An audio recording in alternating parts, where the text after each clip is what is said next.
This conference will now be recorded. All right. Call the meeting to order. Now that we have a quorum, stand for the pledge.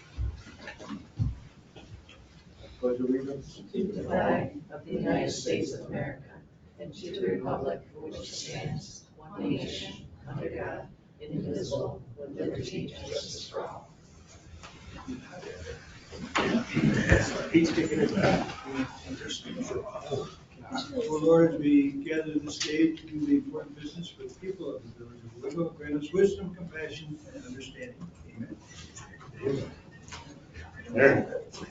First thing tonight, we have a public hearing on local law number 4, I guess it is, amending Appendix A of Charter 166 entitled Sewers, to amend the number of units for the laundromats. Do we have anybody here to speak at the public hearing? This is us. For the laundromat? Yep. Yes, I'm Mark Scarano, this is Anthony. We own the Super X laundromat down here on Fox Street. We have been there for 54 years. And your sewer assessment has become unbearable for us. It was at one time and then it was increased. And due to the lack of business with the population decreasing and the other laundromat that's down the street, we do a much less business. It's become a non-profitable business. We asked to be reassessed on the sewer usage from the current water usage that we do. We're kind of at a point where it's become a non-profitable business.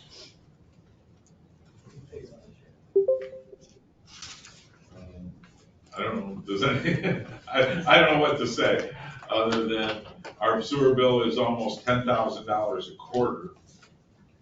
You know, so it's very difficult. Thank you. Any other comments for the public hearing? There's a local law to change the laundry category from 68 EDUs to 45. Okay, so close the public hearing. May I ask something of the gentleman? Yes. So that, you understand that that's the action we're considering taking, changing it from 68 to 40, we're changing the EDUs from 68. I'm sorry, I can hardly hear. My hearing is poor. Yeah, and you're quiet. So you understand that the law is to change your Yes. EDUs from 68 to 45? Yes. And that's something that you believe you can live with at this time? At this time, Okay. we don't know. We won't know till we see it. Unfortunately, like I said, our business has dwindled due to the other laundromat and the decrease in population. And every time we raise prices, we lose business. And due to the economy now, we're probably going to have to raise prices. Our natural gas bill is going to more than double, as everything else in the world does today. Okay. Okay. That's fine. Thank you. Yeah. Okay, so everyone says it, we'll close the public hearing, 7:11. My comment on this, the way we got from 68 to 45, we reanalyzed the water bills which were provided to us for the last year, and that's how we got to the 45 number. When the EDUs were put into place 10 years ago, 6 years ago, that same process was gone through, and 68 was the number, so your usage has cut in half.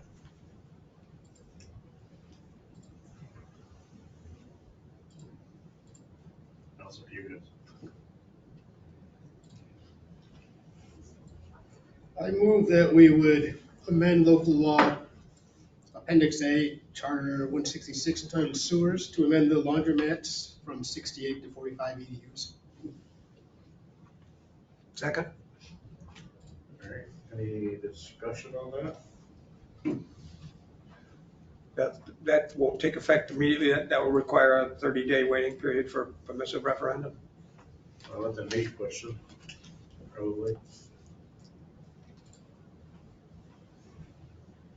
Nate, did you hear that? Yeah, I don't recall it needing that because it doesn't, this isn't the type of thing that ordinarily requires a permissive referendum period, to my recollection. Did we say that in the resolution? If we did, then I'm just misremembering the resolution. And in section 4 of the local law filing, it says subject to permissive referendum and final adoption because no valid petition was filed requesting a regular referendum. So it says subject to permissive referendum in that. Page 2, number 4. If I'm reading it right. I'm sure you're reading it right. I guess I'm looking at what the village posted online and the local law filing form doesn't say that, but I'm going to trust that what I sent you is accurate. Mike, do you see where I'm talking? Yeah. Is that, So, yeah. Mike, getting that right? It's pulling up the file.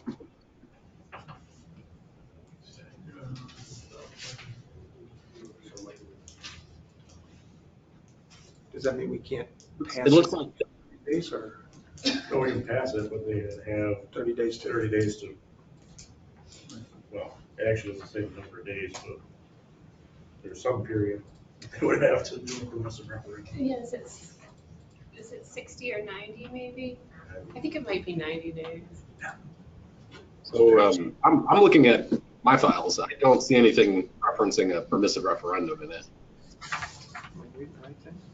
It's on page 2 at the bottom. Item 4.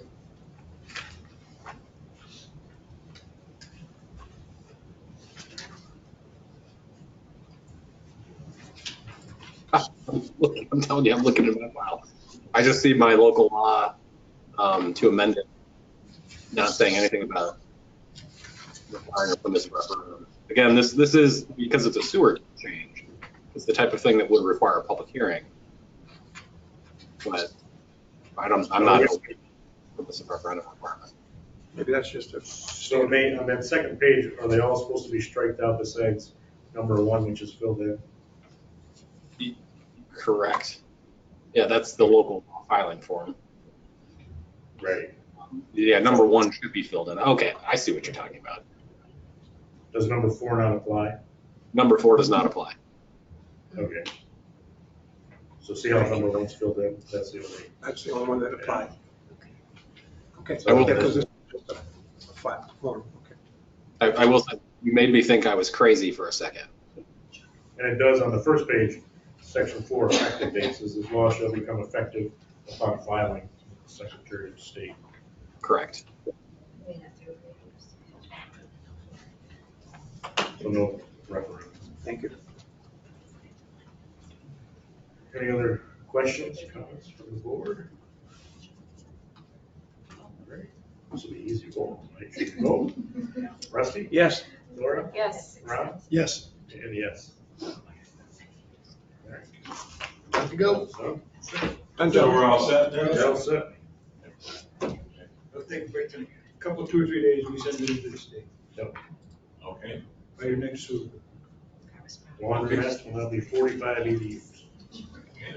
Thank you. Hopefully it helps. Hopefully it'll help you. Hopefully I don't have to go back. More important than that, it's based on your actual usage. We're providing a service to people. All right, next section, usually our first section, public comments. Anything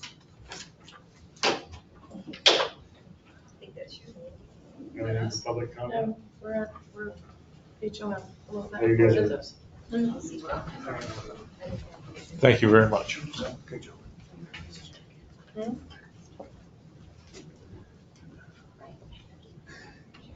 Do we have any public comment Yeah, besides HOA? we're on the agenda, so we're Right. after, right? I think everybody's on the agenda, so go ahead. We'll go to So- HOA. HOM? Okay. Tammy, our secretary, is gonna pass out, a list of our upcoming events, just so you guys are aware. This particular reason that we're here tonight is to get the Lights on the River parade permit approved by you guys. We already have OPD signed off. And obviously, we need your signature in order to get the DOT paperwork done. And I think you should already have the parade application. Did we do it last meeting? What are you asking for? Lights on the River? Oh, no, we didn't do that. We just did the Halloween. We haven't done lights on the river yet. Okay. Okay. The chief already signed the parade permit, and you just have to take it from there. Mr. Mayor, I have the application for the parade permit from the chief in my hand. And do you want to do that now? Sure. While they're talking, or? Okay, so the parade permit, I'll give it to Rodney in a second, is for the 2nd of December. It's the standard lights on the river. The street closure that we will have to approve in the state is Front Street from Court Street to Church and Lake Street, and then the Court Street Bridge during fireworks. And actually, forgot about that. During fireworks, we also close Park and Court. Yeah, we did. So they would be closed at whatever, 7 or 8 or 10 or whatever the fireworks are.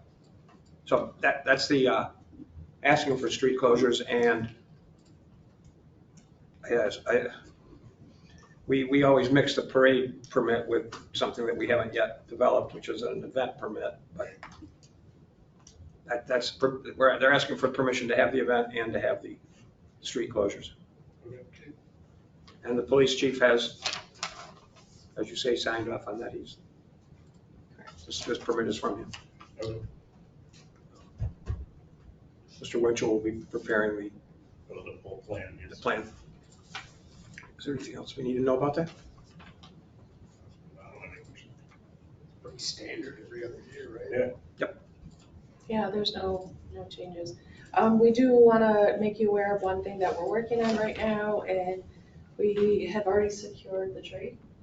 We want to bring in a live 15-foot Christmas tree. Janelle's already spoke to Fred Ulrich of DPW.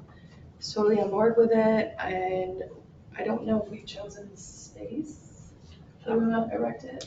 Fred and I walked around the property and there were several spaces where the tree would fit.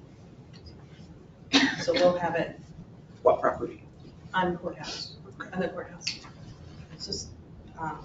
So it'll be delivered and then we will put the tree up. We'll have engineers securely erect the tree and Fred can inspect it if needed. And then we'll put lights on. We'll do the lights with the switch instead of the snowflakes on the bridge. We'll actually have lights on a tree that will light up. Wow. So. Great Owego tree. Kind of like a mini Rockefeller Center. Yeah, it's a 15-foot Rockefeller Center. Put a pond out there for skating too. Are you still having lights lit on the bridge too and the tree, or just? Yeah. Give it a little extra oomph this year. And It's he's ready to 15 go as with big a as we could go. Rockefeller descendants. He said it's 15 as big as we can. So I did ask for 30 and he said, I know, I thought, that's what she said. And then, but anyway, they're willing to donate a 15-foot tree. Yeah. That's pretty big. I got another question. So maybe we could have a 15-foot this year and then see how that goes. Yeah. That's easy. I have a couple more questions. We don't, for this event, close Park and Court Streets. So are we going to have a significant number of things on the courthouse square? Are we going to have bands and stuff like that? Because that's a significant endeavor for us. We've had the high school chorus on the steps of the courthouse singing prior to the lighting. And we usually already have like a jumble of people that show up. Yeah. But it's never been like an issue. But not, we're Nothing not, else. it's not Nothing going to be a different. courthouse full of bands and things No, all evening, because no. it's a safety problem if we don't Absolutely. have that prepared for. It's Thank the you. same event listing as we've had. Officer Winchell said he's gonna have police for the crossing because he knows that a lot of people will be going to Dunkin' Donuts too. Yep. So he'll have someone watching the crosswalk. Yep, we do that. Thanks. Okay. So do we have any other questions about the, I guess, event or parade permit? Want to do it now? Yeah, no. Move we approve the parade permit / event permit application from Owego Historic Marketplace for the Lights on the River 12/2/22. Second. All right, any questions? Rusty? Yes. Laura? Yes. Ron? Yes. Yes. That's done. What else you guys got? Anything? And just a side note, we are doing the Blueville theme again, so if you'd like to be the real mayor. Bring your top hat. Still got the top hat. All right, there we go. And we'll have a tree that lights up this year when you flip the switch. Wow. That'd be great when we go. With some edge on that last year, you flipped the switch and it was like, where's the? Nothing happened, right? We're getting there after what, 15 years? Thank you guys, appreciate it. Thank you guys. All right. Next, we got the crop hunger walk. Yeah, we got Brooke here out here after that. So, this is not, I don't think we have to do anything for this. Besides more information that they're doing the crop hunger walk that we do every year. It is Sunday, October 16th. So, right? You need my number, I can. But there's just on the side. That's all. They gave us a map and they gave us a bunch of other information. Yeah. Which the office has if you want it. I'm Fred, by the way. Yeah. Do you want my number? You do anything, it's all on the sidewalks. You can. She has it. And or anybody. So Two separate routes last year, one was shorter than the other. Yeah. Mix it up. That's on here, Ron. Okay. The red lines are shortcuts for the short. They start here, if they go to the short, they're gonna go like that, and if they do the We long. do it outside. Let's go. Let's go. I'm with you, girls. See you. Take care. You're welcome. Yep. All right, let's do Brittany next. Yeah. So we're gonna skip down to Owego County Property Development Corporation, Which one? The MOU or the first one, or it doesn't matter? whichever one you want. Okay. I'll just go with what's on here. So, I just wanted to come and talk with you all about some updates with the land bank and projects that we have or have upcoming in the village of Owego. The first is to kind of give you an update on the Temple and Liberty Street properties that the land bank owns. I know you guys know that the NHS project did not move forward. So in July, we put out a request for proposal, just looking for people to submit, developers to submit proposals for consideration to redevelop that site, to acquire and redevelop the site, just to kind of throw it out there and see what we could get, ideas from people. We did receive one proposal, and it was from Providence Housing. They're an affordable housing developer, and they're connected with the Rochester Diocese and Catholic Charities, which is how they got connected to this area. They manage about a little over 1,000 rental units across the 6-county region, including the southern tier. And so, they were interested in possibly doing a project here in Owego. So they did come out and look at the site. Myself and our land bank board director, Ralph Kelsey, and Mayor Barata went and met them at the site on Temple and Liberty Street to show them around. They walked around the village, asked some questions about services and things like that that were here. And so they are interested in doing something here. I thoroughly explained what kind of happened with the INHS project and the challenges and the concerns with the community and from the board on that project.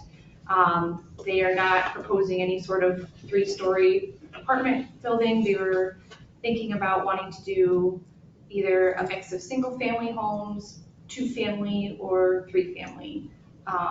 So duplexes or triplexes. There's nothing solid in terms of a site plan right now. It was just a preliminary them expressing interest in the property. So the first thing we wanted to do is, well, we formed a steering committee to review the proposal, and McNabb participated on that as well.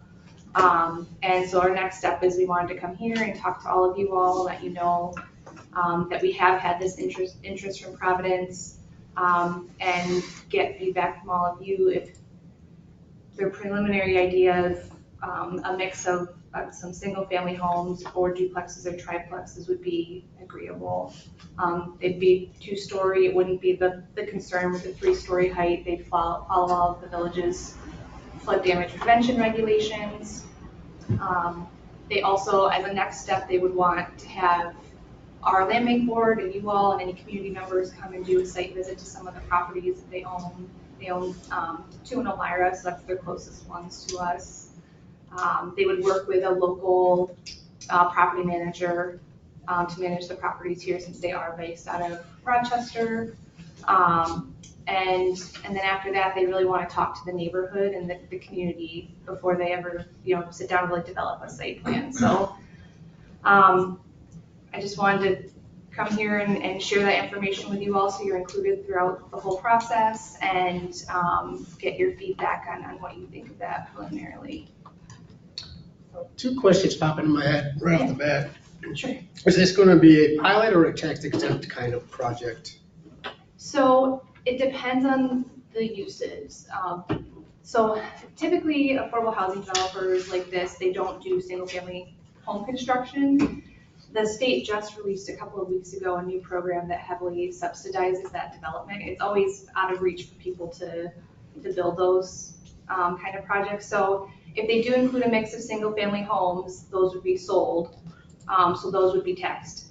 For this project, if it's the 2-family, 3-family, and they're going to manage them as rental properties, I would say it's likely they would seek a pilot. Affordable housing developers have certain rights under, tax law, where they can either go through the state process, or they can come to municipalities or the IDA and work out a pilot agreement. So it would be one of those. Okay, I was just wondering if it was going to, Section 8 HUD, whatever the case is, if there would be some kind of a tax income eventually. Yeah, so that is always a concern for the village, because we're very nonprofit oriented in the village. I understand. And so it's definitely, it's not Section 8 housing. It'd be like they call it workforce housing, moderate to low income, which makes up a lot of our Pretty much everything that we've tried to cover there. Yeah, yep. And then, as you know, right now, unfortunately, the property isn't generating any tax revenue as it is with the land bank, and we're a not-for-profit agency, Right. So. And that was just my concern, if it would continue down that road, or, thank you. Yeah, you're welcome. Anything else on that topic? Generally not. Don't want to be discussing a lot of that at the moment, because that's just way too premature to do that. But just finishing up on the same thing he was asking. So there is a potential that they would build some quantity of single-family homes, which they would then sell. Yes. Okay. And, but also it's a possibility of a mixture, a possibility of not that, of 2 and 3 units, which they would not sell. No, those would be duplexes or triplexes, would be rental properties. Okay. Like I said, it's a brand new program that came out with New York State, and I'm Sure. interested in it, and I felt like it would be a good fit for that community based on the responses and the feedback we got from everyone. So I ran that idea by them. I said, would you be open to doing single family homes and looking at this new program with us? And they said, absolutely. Right now, like I said, they're working with INHS to get more information on. The INHS did all that backward, right? Like the site plan, the surveys, the soil testing. And so they're working with INHS to see if they can get that information from them, so they're not starting from ground zero the way INHS did. So that's kind of where they're at right now. So, my board just kind of tasked me with coming here and seeing if, generally, I know we don't have a definitive site plan, but I just want to make sure that we're including you all in the process from the get-go. Does that generally sound like something the board is agreeable to in terms of a mix of single-family duplexes and triplexes? I think that's the direction we kind of led, if I'm not mistaken, as far as what type of housing that's But I believe we were talking duplexes, something would be much more agreeable to the aesthetics of the neighborhood. And I definitely, for myself, I appreciate the transparency way up front. It makes it much easier to work with you guys. And I completely agree. Thank you for coming to us and talking with us and telling us where you're, and as you move along, where you're going, what you're thinking. We very much appreciate being in the loop on all this. We're certainly not in any position to say, oh yeah, we're just not in a position. Lots more, but we, yeah, thank you. And would you all be interested, I'm trying to set it up for later this month to do a site visit to one of their properties? Would the board be interested in that? Road trip to Elmira? Elmira, yep. Can't wait. I'll probably do it tomorrow, but. Okay, well, go for it, let me know. But yeah, I'll let the mayor know and you can pass it out to all of you and feel free to share it. Yeah, we got that brand new Tucson, don't we? And I guess my next step, like I said, is, I've only presented this proposal to my steering committee so far. Our full board only meets quarterly, so we'll meet at the end of the month, and that's when I'll present it to our full board. So you guys got the scoop on that before my full board, don't tell them. But, So this next thing, I should probably ask Nate. okay. Nate?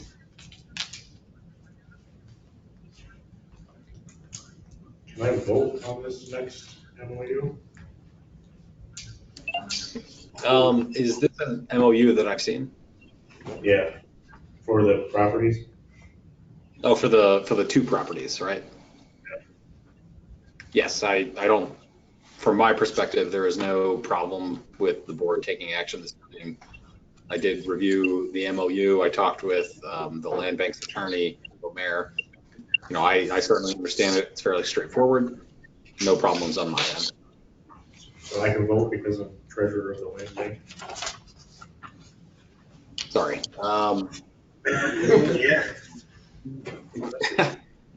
This is one of those, Mike, that's a good question. And ethically, it's always a consideration for any board member whether to take action on a particular thing in which they might have some personal involvement.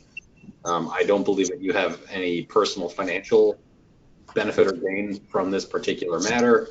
That being said, the question would be whether it creates some sort of an appearance of impropriety. You do have a limited number of board members this evening.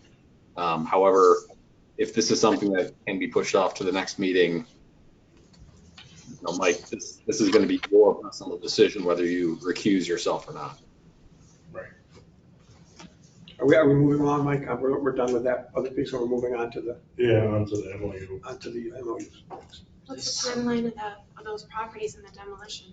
So right now, and this is a timing issue with it, the county is planning to pass a resolution to sell them to the land bank this month in October at their Tuesday meeting, the 11th, and then after that, we'll complete the deed transfer by the end of October. So that was why we're looking to get the MOU in place. I know you guys had talked about it previously and done a resolution for it, but we just wanted to have the paperwork done as a formality. And then in terms of demolition, I put an RFP out for the asbestos testing in July, and we got those responses, and our board will look at them at our October meeting. Once they decide who we can move forward with for the asbestos testing, we'll get the environmental testing done, and then we'll put out an RFP for the demolition of the property. So it is kind of we have to wait to have the properties and review. So the asbestos proposals, get that done, and then we can do an RFP for the demolition. So it's going to be, I would say, probably spring by the time the demolitions happen. And then in it says that it's like the Fox Street property, the village would assume that after it. Yeah. But then what happens to the 94 Spencer Ave property? So we never talked about, the reason 98 Fox, we talked about the village taking ownership of that property is because you guys own the forever green space right next to it on either side of it, I believe. And then the one on Spencer, we would it's probably too small to rebuild on, so we would look to potentially talk to the owners on either side and see if they'd like to purchase it as a side lot. Otherwise we would hold on to it. But that would be our initial first step, is to see if anyone on either side would like to purchase it as a side lot. So we have previously passed a resolution or gave our implicit or explicit approval of the Fox Street property and us partnering with the county on the demolition of that. I'm thinking of a number of things along this line because I didn't know about it. Spencer, when would I do with this? The things that, We never get a resolution or anything. yeah, the things I'm thinking of are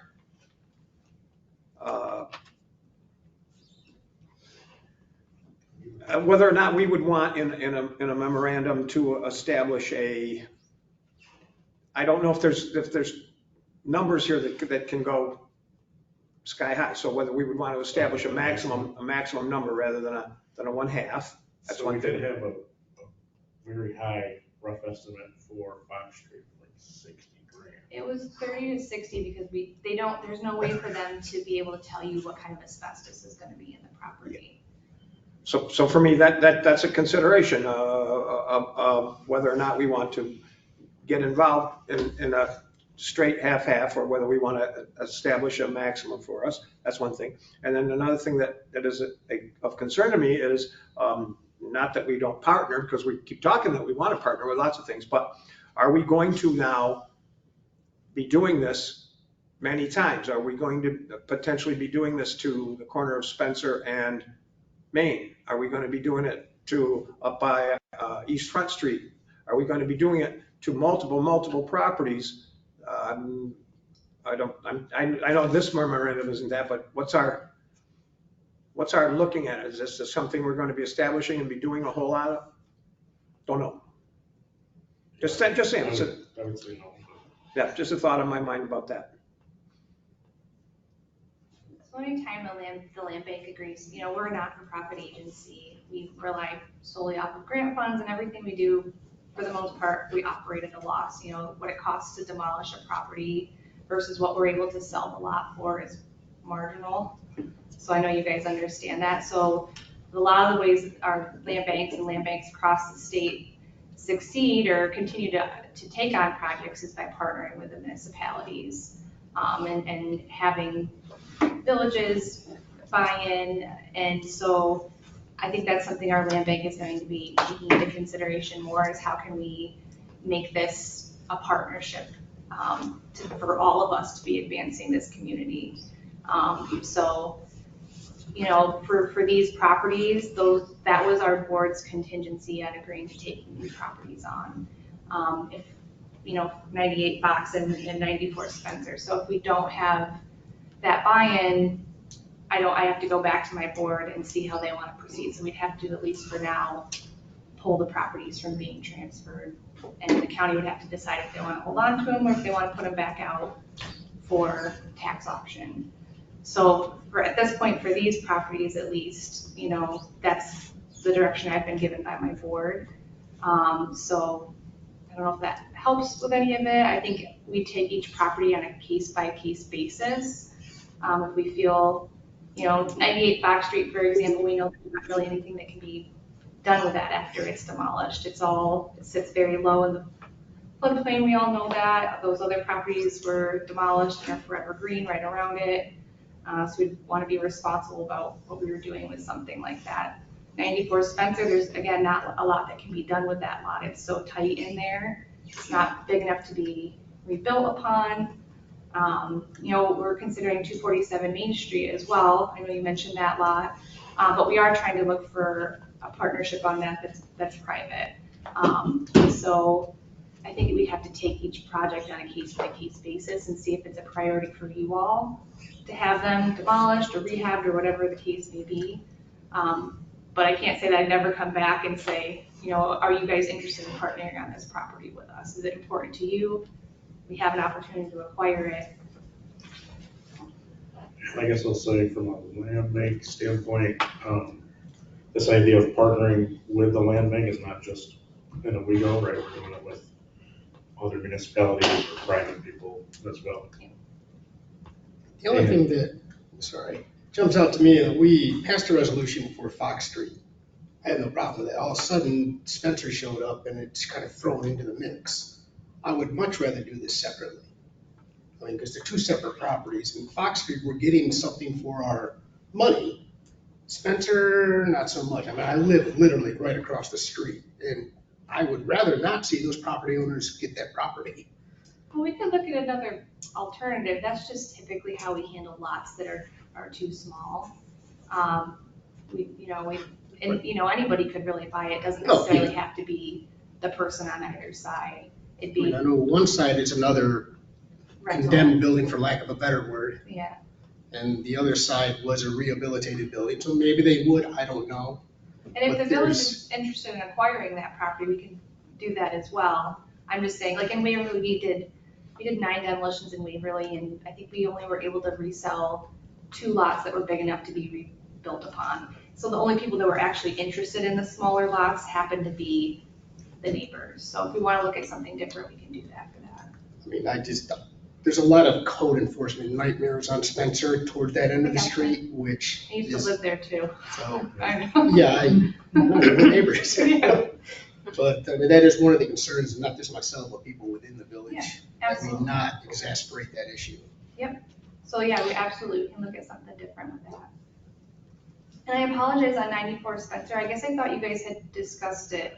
We loosely We talked about it. We didn't do like Okay. a formal resolution. or I didn't realize that. I'm not remembering it, but that's in there. Mike? My inclination would be, not that we don't necessarily do this, and maybe we split them up or not, but my inclination would be with the 4 of us here and the rest of that we might not vote this tonight. Will that, What does that affect? if we didn't So what do I'm this, gonna have to do is pull the resolution from the county, so they won't vote on it on Tuesday, because we're not gonna take ownership of a property that we don't have. I can't do that, because that's how my board gave me the directions. So I'd have to pull the resolution for the county and ask the treasurer if he'd be willing to hold them until your next meeting, which means the resolution would have to go in for the county in November. I can't guarantee that the treasurer is gonna be willing to hold them, or if they're gonna wanna take them back for tax auction instead. Rusty? so right now, those properties are in the hands of the county treasurer, they're not in the land bank's hands at this time. Correct. Yep. So right now, the county through their treasurer, through their policies, owns those properties. Okay.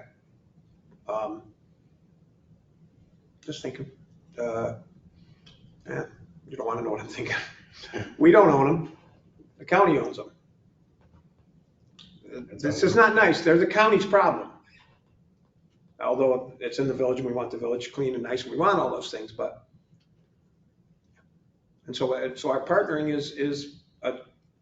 has positive pieces, but we're also taking on a piece of a problem that's not our problem. If that house on Fox Street is condemned, that's the county's thing. I'm just saying, So I guess. and I wouldn't say it except that if we never have any money, we're always begging for, yeah.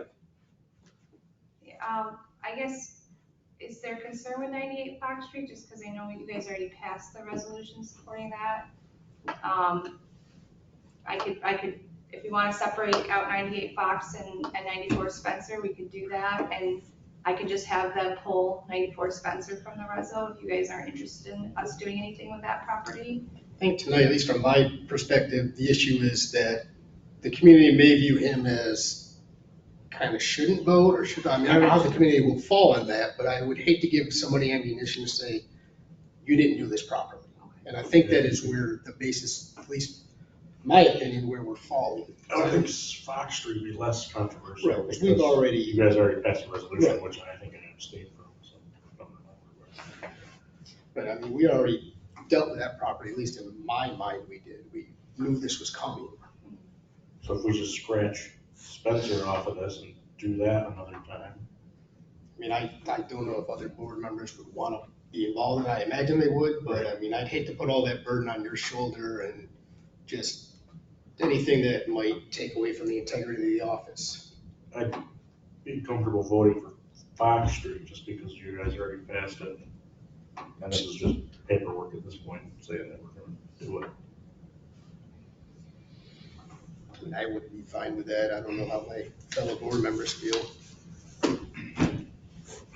Someone making a motion here? Well, we would certainly have to amend this memorandum. Basically just remove the Spencer Ave one, which is just, it's only in the one spot. Nate, you hearing all this? Yep.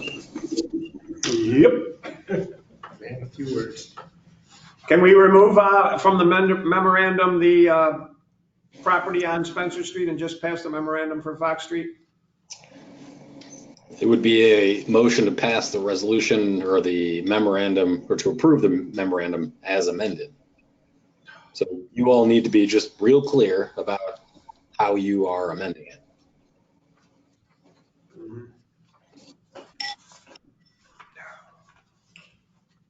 Wouldn't that be simply just removing 94 Spencer Avenue from all mention in the Right. memorandum? That second paragraph, it says, and a parcel of land located at 94 Spencer Avenue in the village of Owego, Owego County, New York. What are the odds that the treasurer is gonna wanna move on these properties before, we all get to getting everything together? Cause it seems like we would do them, we just wanna have, So, I mean, I can't say that because I didn't talk to him about that beforehand. I don't want to speak on behalf of them. I know that they've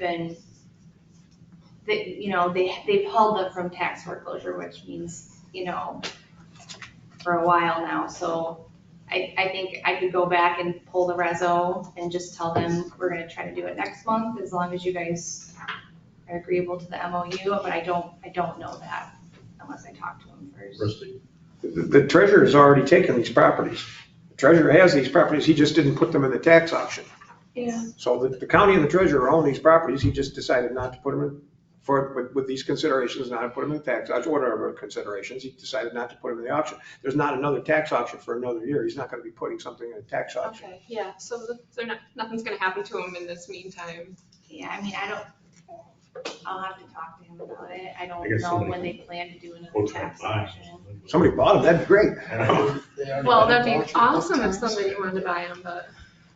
What's Fox that? Street in particular is not going to be bought. All right.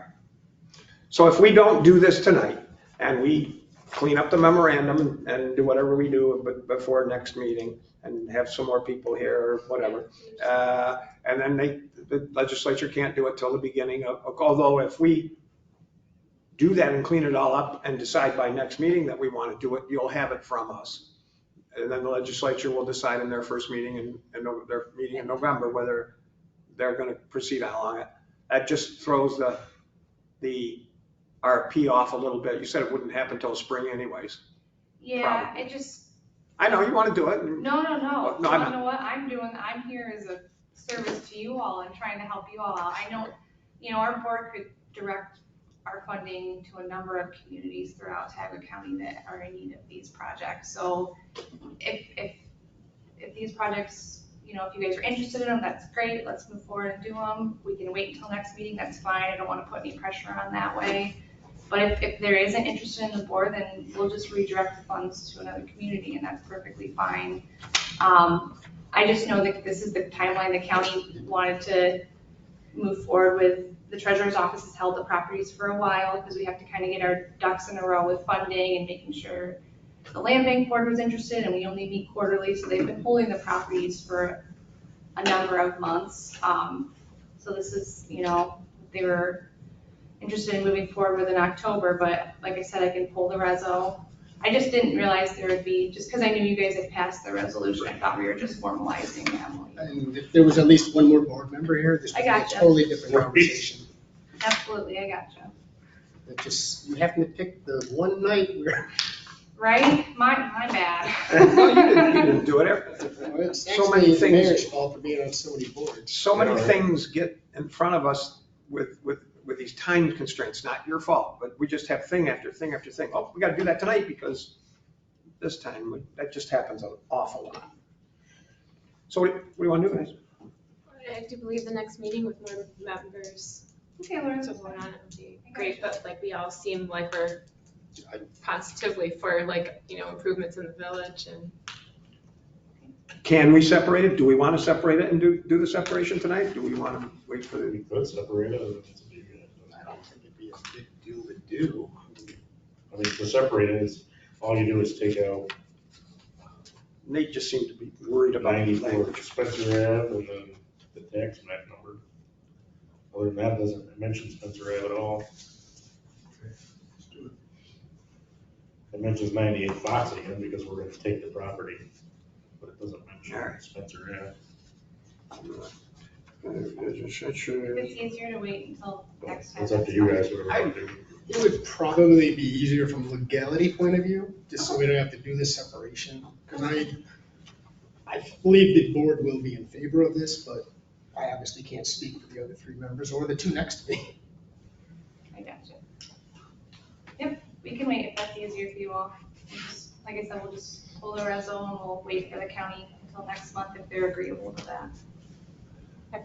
So when did, you say the land bank meets once every We meet quarterly, so. our quarterly, next so, meeting's the so end. when did they meet last? Our next meeting's in October, we met in July. Can you tell me when in October?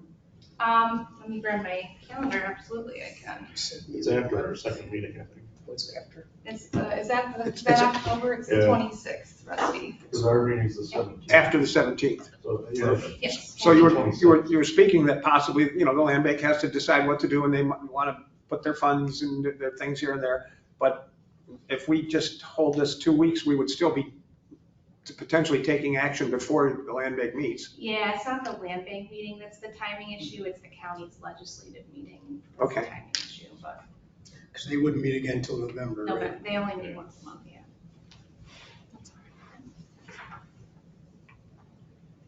Okay, do you guys have a couple minutes? I just wanted to talk to you about 4850 Lake Street in Owego too.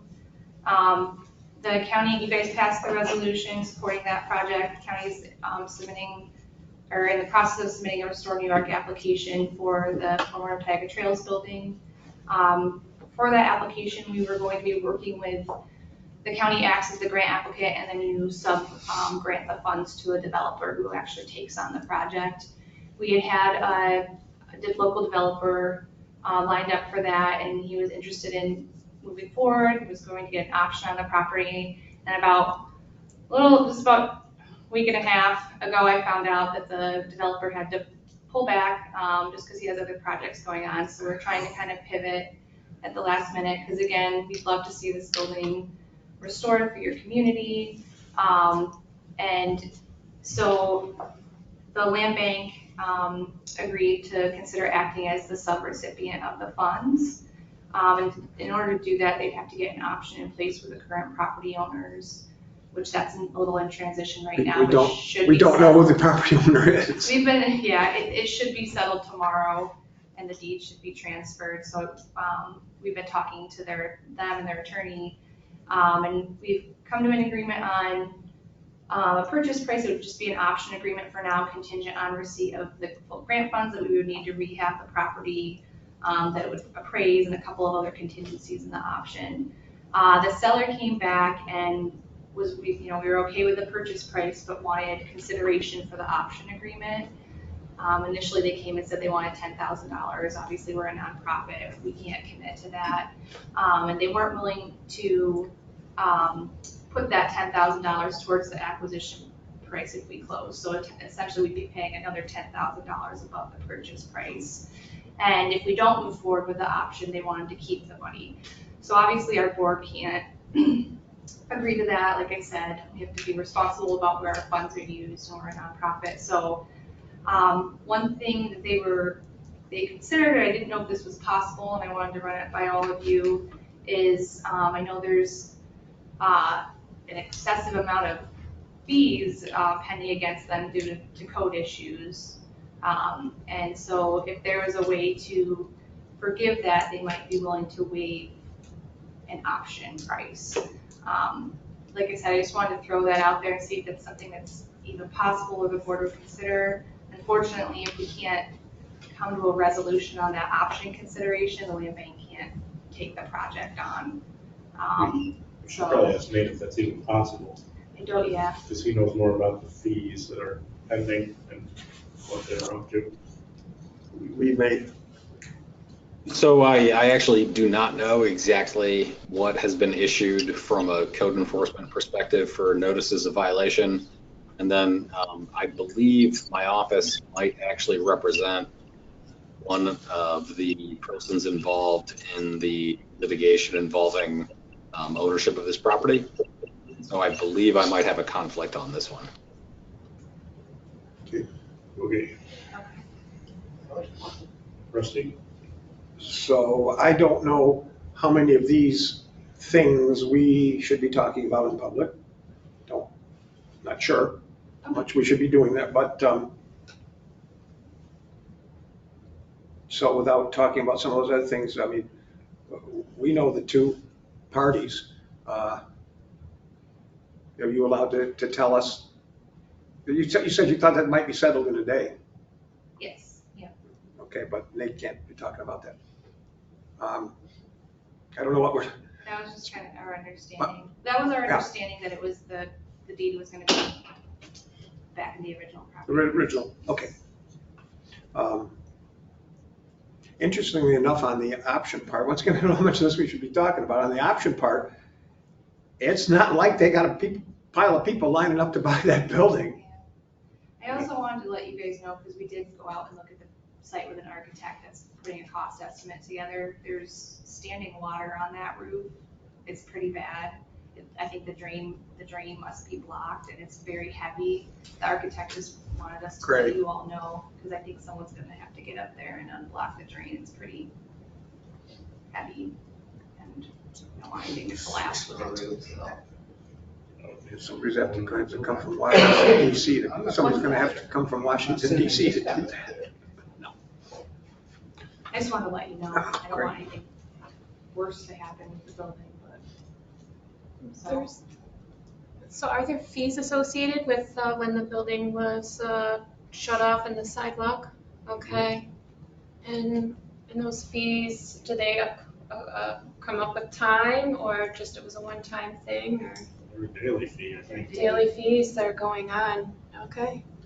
I didn't know that. I think it's up there somewhere in the hundreds, thousands that accrued. That's what he had said. He said that potentially hundreds of thousands, Yeah. okay.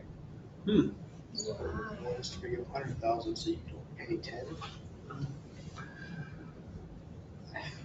But you don't have to decide anything. I just, I didn't know how to really proceed with it. We want to do something to help the building if we can, but we can't agree to those terms, so. I don't think we can legally go on that property, we don't own it. I mean, even if I wanted to be a good Samaritan and pull the drain clean, I can't even get up there. No, I know. I don't know if there's anything code can do to inspect it, or. I'm not sure. Just wanted to let you guys know. Okay. It's definitely dangerous. Nate's gonna say something. Yeah, so I will say, right, I think, Brittany, this isn't quite the right forum for the board to be presented with a lot of this information. There's a lot of, like what is the specific concrete ask of the board, from a dollars and cents perspective? And then the board should certainly consult with legal counsel as to its options and rights insofar as whatever's being asked is asking them to waive something. So I get what you're doing, which is bringing up an issue, flagging it for them, saying, hey, here's this thing that's going on. I think information is great. I'm just not sure that there's a specific thing for the board to do right now. There's a lot of questions, which the board is now aware. Okay, that's good. It's good to bring up that safety concern because somebody should know about it. Yeah. I don't know how to fix Up it. to see the top of roofs. Mike, this is problematic. Many things are problematic. We should probably have an executive session about some of this stuff, except that our attorney, who has potential conflict, probably can't be advising us in an executive session about this. So this is, Maybe if we wait till tomorrow, we won't have a conflict. yeah. I'm sure that we are certainly interested in moving this along. I wasn't expecting any kind of decision tonight. I just Yeah. didn't know how to start with it, so. Yeah. Once again, we want you here every time with all kinds of information. Thanks for coming and bringing it. If code needed to be told about the roof situation so that they could go look at it? Is that a way that like that gets done? That like somebody notifies them who's seen it on the property? Yeah. So could we do that to get the situation looked at? Yeah, I Like could just talk to- record it because you were there? Yeah, I can talk to Nick, yeah, I just saw it at 4 o'clock today, so I haven't had a chance to talk to him about it yet, You got That to go way- up on the roof and see it. but I did. Okay, that way they could like maybe access it to look at it and just see what's going on, right? A month before snow starts falling again. Yeah. Yeah. A lot worse, better now than a month from now. I can let him know from it. Thank you guys, I appreciate it. You know what? Thank you for all the Yeah. updates. No, I'm gonna say something. I don't think so, you don't have anything with the charging stations, right, that's all. No, that's Yeah. Ellen, yeah. We can do that next. So we have an MOU with the county. I think I talked about this last time. They found us a program through NYPA, New York Power Authority. They put in 4 electric charging stations in the county lot. They're gonna completely pay for it. The only thing they want is insurance on them. So the county's looking for us to go in with them on the insurance, we're looking for $500 a year. So would that be the whole cost of insurance, or then we just pay a portion of that? It's a part of the insurance. Gotcha. So we have an MOU for that. Yep. I would be interested in moving that we accept that MOU for the EV, yeah, but for the EV charging stations at an annual cost of $500 to us for 10 years. Okay. $500 a year for 10 years. I second. Any other questions on the MOU? And I like that because it's not, we're gonna pay half of the insurance, we're gonna pay, Yeah, it's a set. we're gonna pay $500. If that insurance goes up to $2,000, we're paying $500. I like that. We're all fast chargers, right? Yes, 4 fast chargers. And we won't see any of the, because of the way it's done here on NYPA gets the profit. If you plug your car in, you're paying somebody, it's NYPA. Whose electrics are coming out? They run their own electric. That I know, I just wondered if it came off village electric or county. Oh, Yeah, I don't. Just a question. yeah. Mike, was there, I'm trying to remember back, was there some part about this before we talked about it, about us paying some piece of the service which we didn't want to do? Right, so there was a different grant program that we would have to pay the maintenance. Yeah. And we told them no. Yeah. And so then they found this one, which is completely paid for. Okay, so everything else is not ours, maintenance, everything, all Yeah, of they it. pay everything. Okay. Let's do it. Rusty? Yes. Laura? Yes. Ron? Yes. And yes.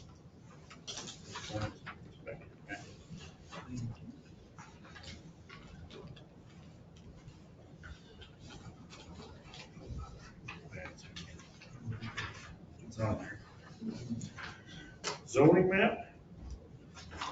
So Nate could really explain this one. But I know Cindy and Nate worked with the county GIS department to go through all of our zoning laws and redo our zoning map so we actually have a correct one.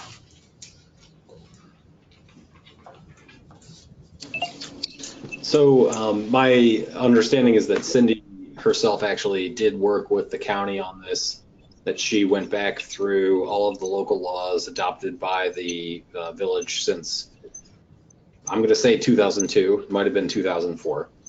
And then identified all of the parcels specifically identified in those local laws, and then worked with the county to change the map to the corresponding appropriate zoning designations. I do know, I myself have been involved in several rezonings over the past few years that were not identified in an updated map. It does appear that, at least since I've been involved, the local laws we adopted, or the village adopted for those specific parcels has been updated correctly. And then going back, I do know that we did look at the Department of State, which is the New York repository for village local laws. Everything that's filed with the state, those are the local laws that Cindy also flagged as identified and adopted by the village. So this appears to be the correct encapsulation of all local laws filed with New York State, insofar as we're talking about current. Nate, can you tell me what, well, there's something called B. It's red, and it has,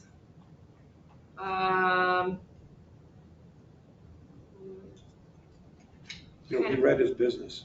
Yeah, B is business. Mm-hmm.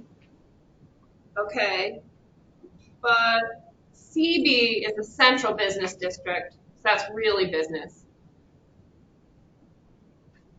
Well, the village has all of these zoning districts. It has both a business district and a central business district.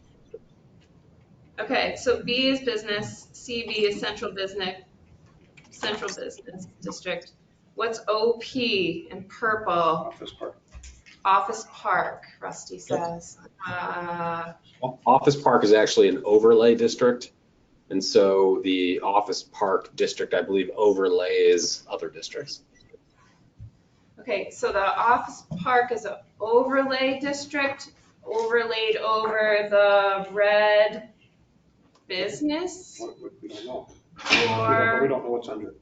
okay, yeah, what is under that? Office park looks like it's only where Owego Gardens is. I do believe that it is only where Owego Gardens is, but I mean, Laura, that's an excellent question. I could see hatching, like doing a cross hatch to show where the office park and the underlying color are reflective of that. Because wherever the office park overlay is, they can also do whatever the underlying district actually is. Okay, and we don't have like the water buildings, like where we have our, where we keep like the generators and stuff, the water stations and stuff. None of those are on this. Well, that does not apply to zoning. I believe what you just referenced is water system infrastructure. Yeah. Zoning is about what private, or well, I'll just say private, non-public users can utilize the underlying property for. Occasionally, your zoning can apply to the county or the village itself, but not typically. In a real rough. I'll just say that this map, the way it's colored, all we're verifying is that this is the right map, not necessarily that those are the right colors or zones for everything that's actually there.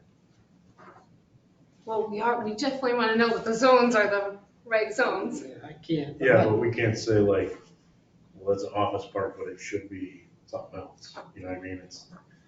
This is just, with the zoning laws that were passed, is it correct? And without going back to 2004 Right. and going through all that, I can't verify that. Because the maps that we previously had, the stuff was colored wrong. Yeah, I know we had a couple different variations, so Yeah. there was a lot of confusion amongst that. And so Brick Pond is industrial. Is that true? You're asking him to know that off the top of his head. It just doesn't seem true. Well, didn't they used to be a brick producer? Yeah, it was a brick All factory back to long that. time ago. I mean, I don't know if it's ever changed. at that point. Laura, I'll say, I think your questions are the right questions, right? Because this, Mayor, as you said, right, this is meant to not necessarily be an adoption of a zoning scheme for the village. This is just more as a recognition that this is the correct map. But Laura, if you've got questions, ask them. I think it's really important that whatever is published as the zoning map of the village of Owego be correct, because people are going to look at it and ask those questions. And so if you think, or if you have a question about whether the industrial designation for that particular property is correct, ask it. You know, where is that zoning designation coming from? I mean, this really is a kind of, I mean, this is a foundational document that people will rely on. And not to say, you know, I'm not trying to throw a wrench in the works either, but I mean, I don't want people to doubt this map. You know, I want people to be able to look at this map and say, yep, this is correct. And I guess there's no rush to pass this map. So I mean, it's kind of information. Exactly.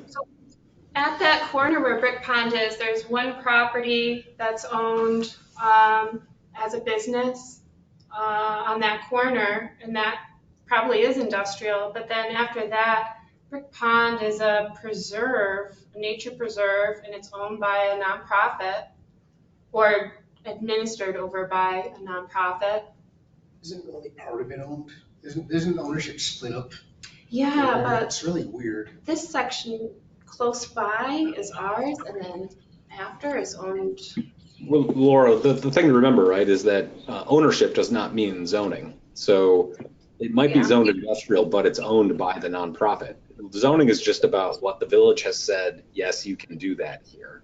And if ultimately your question is not about what is the current zoning designation, but what do you think the zoning designation should be?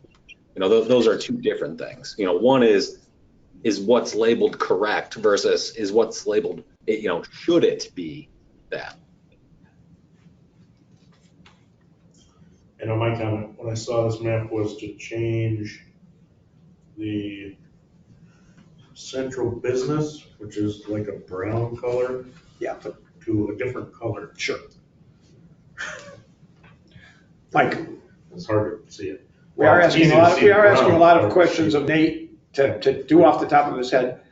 I believe that the four people on this village board are not ready to pass this zoning map at this time, so why don't we have people look at it and ask questions? And that was the intent of putting it on the agenda, was just to get it. Get going. To all you guys and get your questions going. Yeah, because there are a bunch of questions. Because there's no rush to pass it, so we need to pass it so that we have an approved map. You may have insight into this, Nate, because it really stands out. Do you know what that black blob is on Ross Street? Oh, I know what that is. Bacon. Seems like they're like, I think it's actually, it might be a carve out of the historic district. Yeah. But don't quote me on that.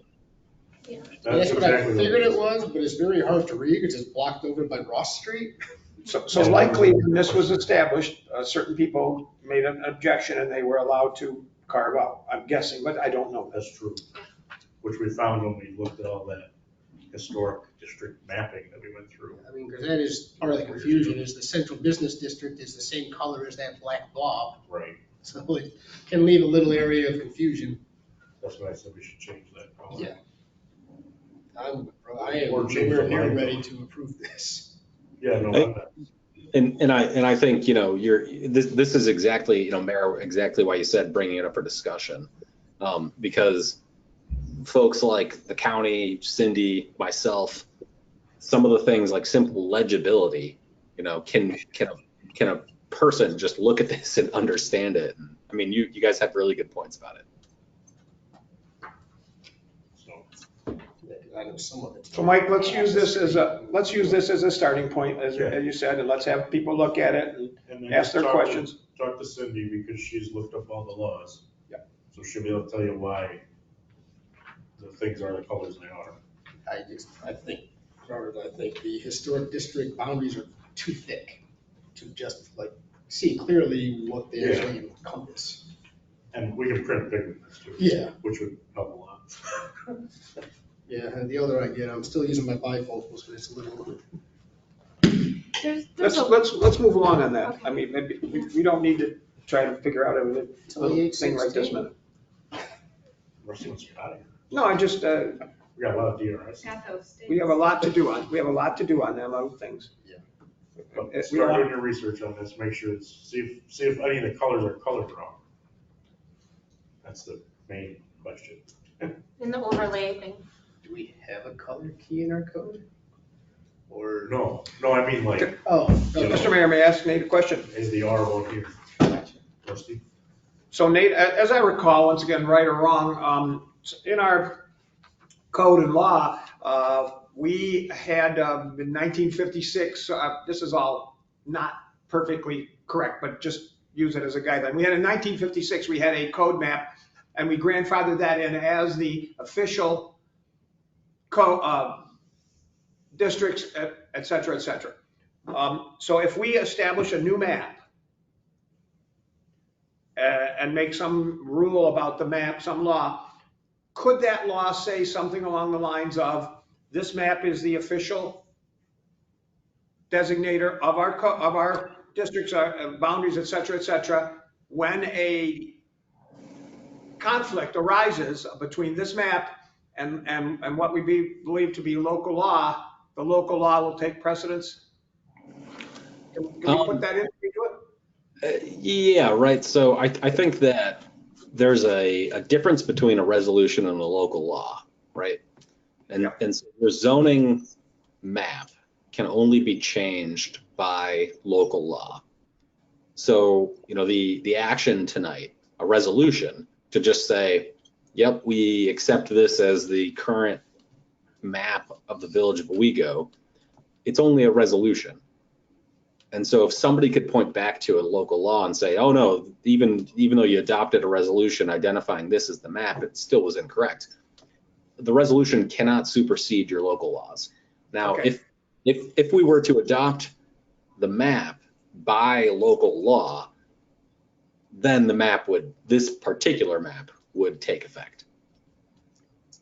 Thank you. So can we do that later, all this stuff? Yeah. Move along on the map. Thanks. So there's a map, give with Cindy or Nate, to figure out if it's correct. And at a later date, we will maybe adopt it by resolution. And the last piece on that, Mike, there is some thought from some board members that we might want to change some of our districts. We're not going any farther, just mention it as a potential. For some reason, the Temple Street, Spencer Ave district is an R3 instead of R2. We got R2 all over the place, and that's an R3. And Yeah, so there's it's- questions about why is that an R3 instead of an R2 like everybody else, blah, blah. So And that's rezoning, which is. yeah, which is another factor, but I'm just saying, as we're playing with this map, we might be, some of us are also looking at, are there things here that don't make any sense that we might want to change before we do the map? Right now, first step is it correct to the laws we have today? Yeah. And then there's another question of, is it the right? Yeah. Okay. The actual zone. Thank you. All right, we lost all of our department heads. Yeah. Should do department head Do reports. you want to do department heads? Sure, I got Paul left me notes. He, I'm just interested in hearing the DRI stuff. oh yeah, there's give me 5 minutes. So they're coming up. They did, he's gonna get us numbers about how many calls they did. They did 2 football games.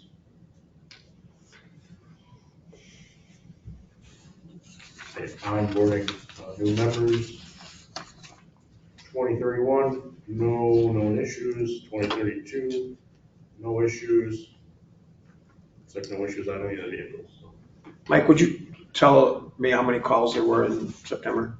He said you'll have to update the list and send it after. Okay.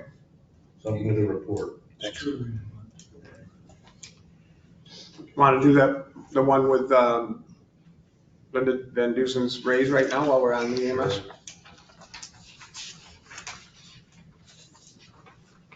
I don't know the details of that. I assume that.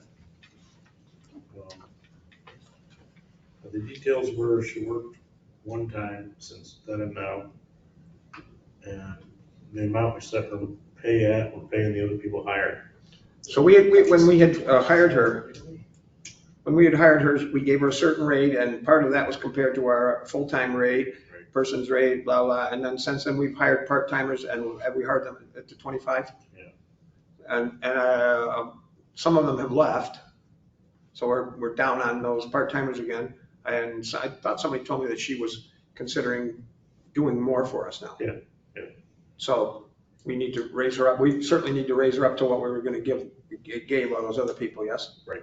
I move that we increase Linda Van Duzen's part-time EMT rate to $25 an hour, retroactive to September 1st, 2022. Second. Any discussion on that? Do we need to add the as needed in that, or are we just gonna? It's not just a part-time, it's an as needed kind of scenario. It is, it was part-time as needed. That's that, yeah. I know, that's just not what you said, I want to make sure it was. I said her part-time rate. Well, I guess, I mean, it's on I the didn't- agenda. Are you want to pass that one that's on the agenda? All the Take back my things. motion and pass it as resolved on the sheet. I second. Any other discussion? It's all in the details. That's right. Rusty? Yes. Laura? Yes. Ron? Yes. And yes. Do we have any other, we don't have any other department head stuff, do we? Fire chief said he has nothing for tonight. Police chief, we did the parade permit. I don't think we have anything other than, the weekend thing, but he doesn't have anything for that other than the appreciation night, but he doesn't have anything for it. Right. He did wonder if we were gonna have any board members come down and work at it, so, but I'm just saying. Friday, I'll be decorating cookies. But anyway, that's all those two had. Right. Do the cleaner. Yeah, we'll do the cleaner. Cleaners for 22F. Rodney, So page 1, page 2, just gonna make a motion to go out to rebid on somebody cleaning those. Do we have new potential leads, or do we just not like the rates? We have new leads. Yeah, the rates were horrible. We only had one bidder. So we only have one bidder and we want to put the bid out again. Move that we pass the resolution about going back out to bid as written. I second. No discussion on that? Hopefully we get better prices. Rusty? Yes. Laura? Yes. Ron? Yes. And yes. All right, next is DRI Wayfinder local, which is Ron. That is actually, they asked that it be moved to the first meeting in November because the ID sign company could not be here tonight. Okay. But Becca did say that she will have tangible products in her office after the 5th, if any board member wants to go look at them preemptively. And I have sent out emails to everybody where we're at as far as the direction that the committee would like to go. And of course, it's up to us to finalize anything. Okay. But I mean, The it's not. fifth as in like later this week. Yeah, October 5th, she will have stuff in her office. And if you want to reach her, by all means, email, call her, or anything like that. But they will have something in-house as of this week. All right, next item is DRI approvals. Did everybody get the meeting minutes that So we can write this like a whole week. Jim sent? So we were at the second. So within the minutes, there are a couple of spots where they're looking, where he's looking for direction from us, official direction that they're heading the right direction. So the first one is the Canal Street kayak launch. And did you guys get the new picture? It shows the rocks, and he put little notes in there. Let me get to it. I'll tell you what the note says. So we're gonna, Mike, I've seen a picture here. Is that what you're looking for? Yeah, eventually. Yeah.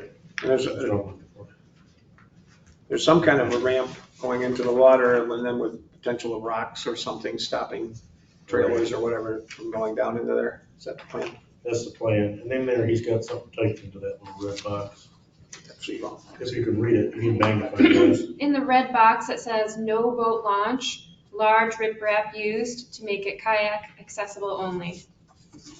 I guess he's asking us to have some kind of a formal acceptance if that's what we wanted. That one I thought was pretty simple. We just didn't want trucks backing down in and offloading boats. Right. But are we gonna put something there that somehow if those rocks weren't there, that they could I don't back think boats so. down in there? I don't know how, what that. I don't think so. So these PDFs, he just like wrote on top of, he didn't make the PDFs to take out the boat, you know what I mean? I mean, I see where you're going. There's no reason to back a truck down if you're unloading a kayak. So I think the only thing he said was they would change the road so it is a straight shot, but he's gonna not put a boat launch there. Gotcha. So just, So we don't need a complicated thing like we were gonna have that goes all the way down into there. Yeah, we don't need any of that. We need some kind of steppage so that you can walk your canoe down. Okay. Is the rest like we planned it? The rest is no change, yeah. So it looks here, I'm not sure if do we drive up in there and turn around or do we go on the way up? I don't see that this shows the road going on the way up like it did. it kind of looks like a. Oh, so it says that they're not gonna change this part of the road. So that road, that piece is That'll still gonna still be be there, there. the piece in and out, okay. This is existing access road. Okay. Now, the existing does have those large riprap rocks up top already, but just for drop, like everything's gonna stay, right? They're not gonna remove those. Right. They just didn't draw them on here. They got Yeah. like little fake trees. All right, yeah. So the Oh, you only mean the rocks up modification there? was those rocks to make it not accessible. Right. Okay, So his question is that This what we not being want? whatever this was gonna be. yeah, So that's what we thought, is this not what we yeah, It's- had Yeah. wanted? Okay. yeah. So he's provided that, what we talked about. So that's his question is, did he do what we wanted to do? Yeah. Okay. So that's a yes? Yeah, Do we want to take a vote? Like, let's Nothing to just, vote on, let's right? just say that's a yes. we all agree it's a yes. Someplace here there was something said about voting. All right, the next Should have been one, approved, yeah. the next one is the basketball court. Just a skate park thing, looks like. Find a picture of it. The next one is the basketball court. Which, so if we find his paper,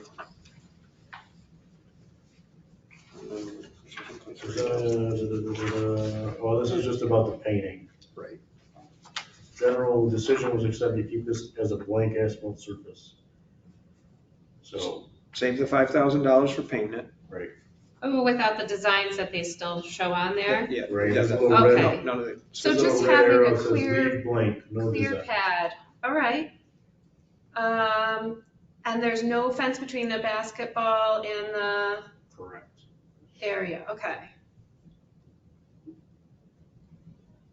Okay, You know, and that's interesting too. I don't know how big that is off the top of my head, but depending on a clear pad like that, skateboarders might be over there. Right. Dinking around or whatever, yeah. Rollerbladers, whatever. Who knows? hey, it's a great place for a farmer's market too, Okay. Could be. or whatever, Yeah, movie in the park. nice big pad. Yeah, bathroom right next to it, so there's that. Are we, We'll so cover that's all that. Are we good with everything around it? Is that generally okay? Because down here in the corner, it says this is the existing restroom, which is not, but. Yeah, so I asked him about that, I told him that's a pavilion. Yeah. Alon made these pictures, so, you know, I don't know. I mean, that doesn't make me have doubts about their Right. competence. As long as they didn't pee in that building.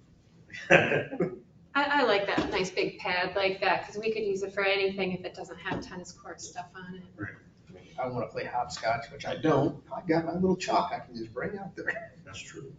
And the surface is Yeah. an athletic surface. Yeah. So are we, can I tell him yes, not to paint it, Yeah, just a blank piece of laptop? And of course, there's budgets on these things too, so I hope we're Right. good yeah, with we're the trimming the budgets. budget, so that's good. But I hope we're good with these budgets that we see here. Oh, so well, these budgets aren't the right budgets. Oh, These are well, the good, wrong great. budgets. Yeah. Okay. Trail enhancements, which one? That should be right on my page. That price. Oh, Trail. so this is just that we're going with a grass trail instead of a gravel trail. That's right, because it would wash away, Yes. yeah, So that's a yes too. yeah. And let me find that Wired, picture. because he said it's easier to maintain. That was, yeah, that's the Division Street piece. And then Mikey, Mikey, who's Mikey, Mr. Mayor? Yeah. I'm seeing on my photograph of that, a conflict from what Mr. I've been told, what Jim told us, which is, he said, oh, you can't go over that dike, you can't have the trail go over that dike. No way. Well, yeah, it does. The trail over the dike, what do you mean? You got the trail piece? The 2 pages, because there's the 2 trails now. Slow down, just slow down. That's over the railroad tracks, not over the dike. Slow down. That would be, Do we have this piece here with Marvin Park? Yeah. Okay, so the trail comes up and then it turns to the right and goes over the dike to connect with the trail inside Marvin Park. And he had told us, oh, we're gonna have all kinds of trouble with DEC going over that dike and touching that dike and doing anything, remember all that? But now this piece shows it going over that. I'm just curious how that all plays. He's got an existing vehicle path there. We do have a vehicle path, but I think it's full. I know. Mike, there's a, I know. roll over and get to, They get the gravel out. yeah, which we're kind of not supposed to do. so there is no road there. So, yeah, we'll have to figure that out. But I'm just saying that's in conflict with what, I'm not saying that's not what we wanted to do. We said we'd kind of like to do that, but Right. he told us we couldn't do that. We absolutely would love that trail to come over and then hook into the walking in the Marvin Park. He also said this one's not quite mapped out until they get all the surveys. It could just be About marking access points. exactly where Yeah. Division Street That's a goes. small change at the end. But we wanted it to go down Division Street and Division Street extended and then stop somewhere significantly far away from the Black Bridge. Right. So I think that's what we wanted. And we wanted to not And have right, it. in one sentence, he said you can't go over the dike, and then they showed the line over the dike. Okay, The peeing in the pavilion and walking over the dikes. Yep. Okay. But they're gonna be grass, whatever they are. Perfect. yeah, because everything else That's is, why we can go over it. everything else is gonna wash away, yeah. It's just grass anyway. It already is grass over on the one. All right, and the next one, is a lot more controversial. Oh boy. Where are we? Is the art. Who? So they've done, well, he did a little rough sketch, to delete the zigzag walkways and build retaining walls. He did a sketch like that. Well, not really, he kind of Okay. tried to grab out of this thing. And then do a pavilion in the middle. And add another staircase coming from the central Ave side. Let's just see what I'm doing So, here. Let's get the And he showed the easement so here's a staircase or the that's different. piece of land that we swapped. So he's got the yellow for the land that we don't have anymore on that side of that one. But I don't see on this the potential of the,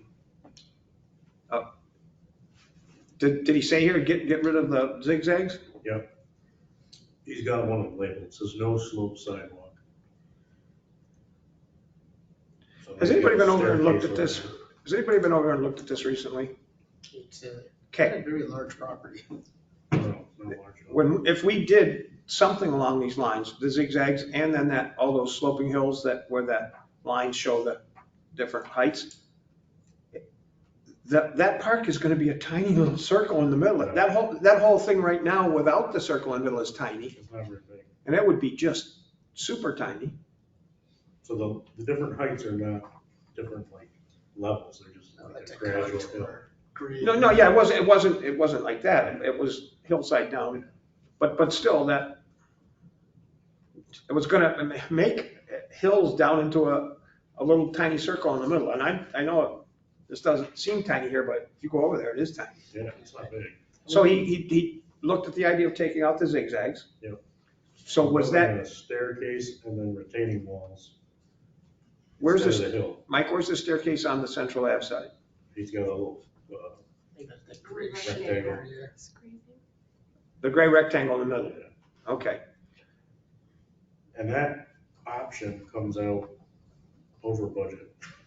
So the retaining walls are more expensive than the zigzag. They're way more expensive. So basically, the hill going down, we'll call it hill, as it came up and hit those street levels, wouldn't require, it would just be a bunch of dirt there with vegetation and grass, and that wouldn't require a retaining wall. That would be in lieu of a retaining wall. That's cheaper too. Shoot. Well, that makes a difference. We didn't love the zigzag, but it makes a difference of, And the pavilion, I don't know, maybe we just haven't put a concrete pad in there. I don't like the pavilion at all. I don't like the price, the size, the location. so you don't like that pavilion. Do you want a pavilion? No, I don't want a pavilion. Okay. I was thinking like something like we're gonna put in Draper Park, like a pad with power. Although I'd certainly like a roof over that one in Draper I Park. know, but DRI money is, we could put a roof a lot cheaper than, we can put a roof with DRI money. We'll talk about that later. The DRI is all done, we built our park. And I will tell you, so in the weekly meetings that these minutes come out of, the state is in there. Good. And the state does not like these changes, The pavilion, Which changes? that we're over budget and we're not putting any art in it.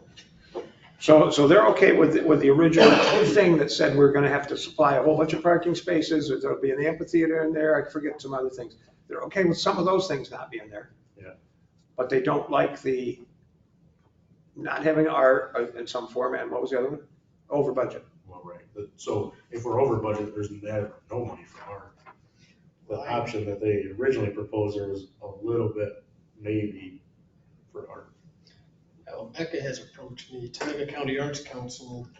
I talked to her and we're curious if they could go out for grants for art on our behalf once this is done. I They told them I probably didn't think that would be an issue, because I don't know how else we're gonna procure any. They probably could, but the state's point is they gave us money for art park and we're not. Hey, I'm more than happy to put it elsewhere. What's the chances we could talk the state into not building an art park there and They'll say, okay, give us back your $1 million. Who's that? They'll say, give us back your $1 million. well, and using it for something else. They won't let you do that. They won't let you do that. Because they're letting us do it on some other things, but. Only projects that were already approved, up to the maximum amount we'd asked for. I think we should continue to search for ways to incorporate multi-use things that might not be a pavilion structure, but like that we would put anticipatory things. So like say there's electric, that we could have lighting for the, there's gonna be lighting, but that like we could direct the lighting towards a performance area and towards the art area, or it's gonna be lit no matter what, but there's like things that we could do where we could install some speakers around and then have a way to hook up into it. So like that, like the potential for all these art events could happen, and that like there's the big open space, but maybe they would do, tents over art sales, and like if, somebody was gonna come in, that they might just bring in a tent for that, and an artificial stage, like how it's set up. Yeah, there is the hooker trailer for performances and stuff, and it would have access. And so I think we don't need to build something, like we could just make good, smarter use, but like incorporate, sound and electric and stuff for that to happen, but keep it up out of the flood areas, right? But like, so we got the dip, but like keeping it up like at a couple access zones. Well, the whole thing's in the flood. Yep. Yeah, and we knew that, right? And parks are always built in like flood zones because you just make the best use of the property, right? And so, we just keep our electric and stuff up high. Put an electric down there somewhere. Yep. So it says here, pavilion structure, $100,000. Well, that certainly wasn't what we were thinking about. We were thinking about a concrete slab and a roof. When you get DRI money, that's what's gonna cost you. Prevailing wage. Prevailing wage, you gotta go to bid, you gotta get men, women. We NWB. Yeah. we're not limited to the concrete, but it could be, you know, a soft recycled pad or like just something that like, you know, suggests a space for gathering. I mean, keep in mind the DRI can always be a starting point. We could use the DRI money to build the art park with some art. And eventually, phase 2 or something, put a structure down there if we want one, or. I did like the idea of making things artistic that are seemingly normal, like benches and bench, things. I mean, at least then we're getting some kind of a flair in there to kind of be a segue. I mean, I'd rather not spend $1 million there, but apparently we really have no other option. So might as well make the best of what we have. Anybody gone to Children's Park up in, Rodney probably has, up in Ithaca, across the street from Cass Park? And they have that giant tent type thing there. You know what I'm talking about? Like a sunshade, but is it like metal? No, I don't believe it's metal. I thought it was But like sunshade or something. it's a weird thing, you know, it goes down on the ends and it's a giant tenty kind of thing. How much are those? So we looked at one of those, For the pool. kind of for the pool. They were Well, that was the shade over the thing. $60,000 Well, you know, I can buy some on Amazon for like $60 because I have them in my backyard. Which maybe is what we do, right? Well, we were Built the talking about park and that for then- the pool, we're buying umbrellas for $70, $80 instead of. But this tent thing I'm $6,000. talking about in Ithaca is a heavy duty, beautiful thing. Well, they're easy to do. I mean, they're huge nylon, usually triangular, Mhm. and they just either bungee or secure with It's got, yeah, it's- chain, whatever the case is. They work very nice. Yeah. But I mean, I just want to, me personally, I want to be moving on this. I don't want to be hung up on a building that we can put in later or not put it at all. I mean, Yeah. if we're gonna have to do this, I'd just rather do it right with the amount of money we have, rather than nickel and dime it to something where it's just. So how are we gonna satisfy the state on art? Because with no art and not some of the things we want, we're using all the money. With no art and some changes, we're using even more of all the money. How are we gonna satisfy them? They were okay with the design that they presented with the sidewalks and the hills and the. I definitely prefer the zigzag to that huge half circle thing. I did not like that. Well, at all. that's, Then, What about the being ADA friendly Yeah. and having at least maybe consider one of the slopes, and because of the price of the wall was over the price of the sloped thing, if you, I talked about that, Yeah. having the way from North Avenue come down, because once again, this mock-up here is making it appear that it's equidistant from Central Avenue, from North Avenue to down here, and it's not. It's a one-third or 40%, 60%. Might be once they grade it out. well, I mean, I know that's a question Rusty's had numerous times for him. 8% is the maximum grade for ADA. What is the grade there? We still haven't been able to get a definitive. What we would have had it if, once again, not that we had to do it, if we used a driveway, and we're gonna pave these things, they're gonna be nice. We paved the driveway coming down from North Avenue, and it went 60% or 2/3 of the way down, because that's where it hits. That's how it goes. And I said, let's put a walkway on the side of that driveway, a 4-foot wide walkway with a railing and whatever between you and the car, and have that be the way to get the ADA and get wheelchairs and things down there. just kids with strollers, you know, Or anything families. like that. That's your way to do that without $1 zillion of other stuff. Do we need ADA easement from both sides, or is it, I mean, I don't know what the requirements are for that. No, there's not a requirement. The only reason they put that zigzag on both sides was because it was cheaper than a wall, and it gave, they were thinking that somebody could paint it, so it was an art thing. You know what's weird to me? The host team just built a wall on their property over there. Do you think they spent $200,000, $100,000, $50,000 to build that wall? Are they paying prevailing wage? No, they're not paying anything. But I'm just, Donating labor. I Maybe we can take that part of the wall out of the project because it's already built. So just because we don't have the zigzag, doesn't mean we can't still have the slope. Right, So why just not do away with the retaining wall? we just do a slope. I Right. can propose that. I mean, because then you don't have all that concrete eating up that sidewalk that you could potentially put into artwork or whatever. Do we have a That price? might even be even cheaper. Do we have a price for those zigzags? No, not specifically. Okay. I mean, remember the last time he was here, he said it was quite pricey, and then if we do stain it or whatever, it was gonna go up even more. So what we could do, so that stairway along Central Ave is expensive, stairways are expensive. But if you left the zigzag there, took it away from North Ave. So just have a zigzag in the. So your zigzag is on Central, that would, and that's where more of your parking is, and that's where your wheelchairs and things and baby strollers are gonna come in. And the other stairway will be here on You could the come down the road if you wanted. We What's that? still have And you could handicap. come down the road if you wanted. You still could come down the road, we could still do that.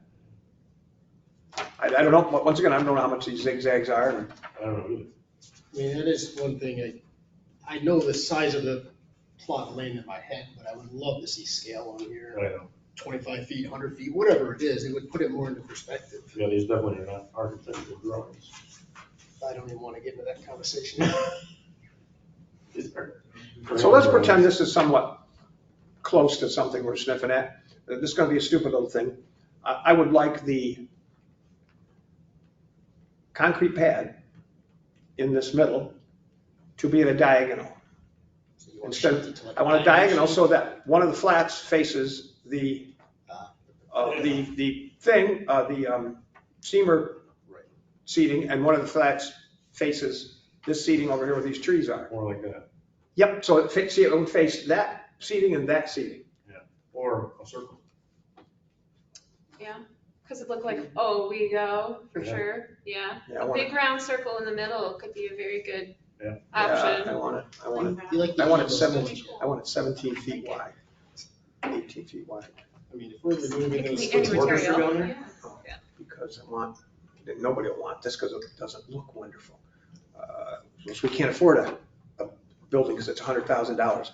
Well, maybe we'll put one of those frickin' metal carports down there later that somebody thinks is crappy, but pretty it up. It's $2,000.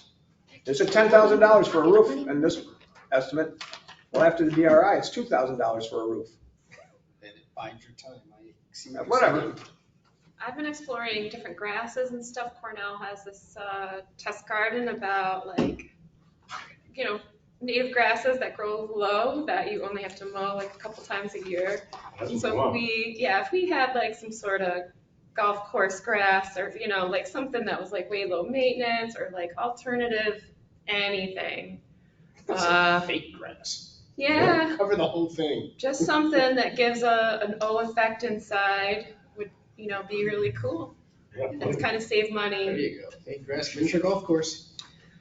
At the New York State Welcome Center for the Southern Tier, they have a playground and they did it with a project kind of like this. And so they have all their stuff listed online about the local builders they used and how they met their MWE matches and stuff for their project.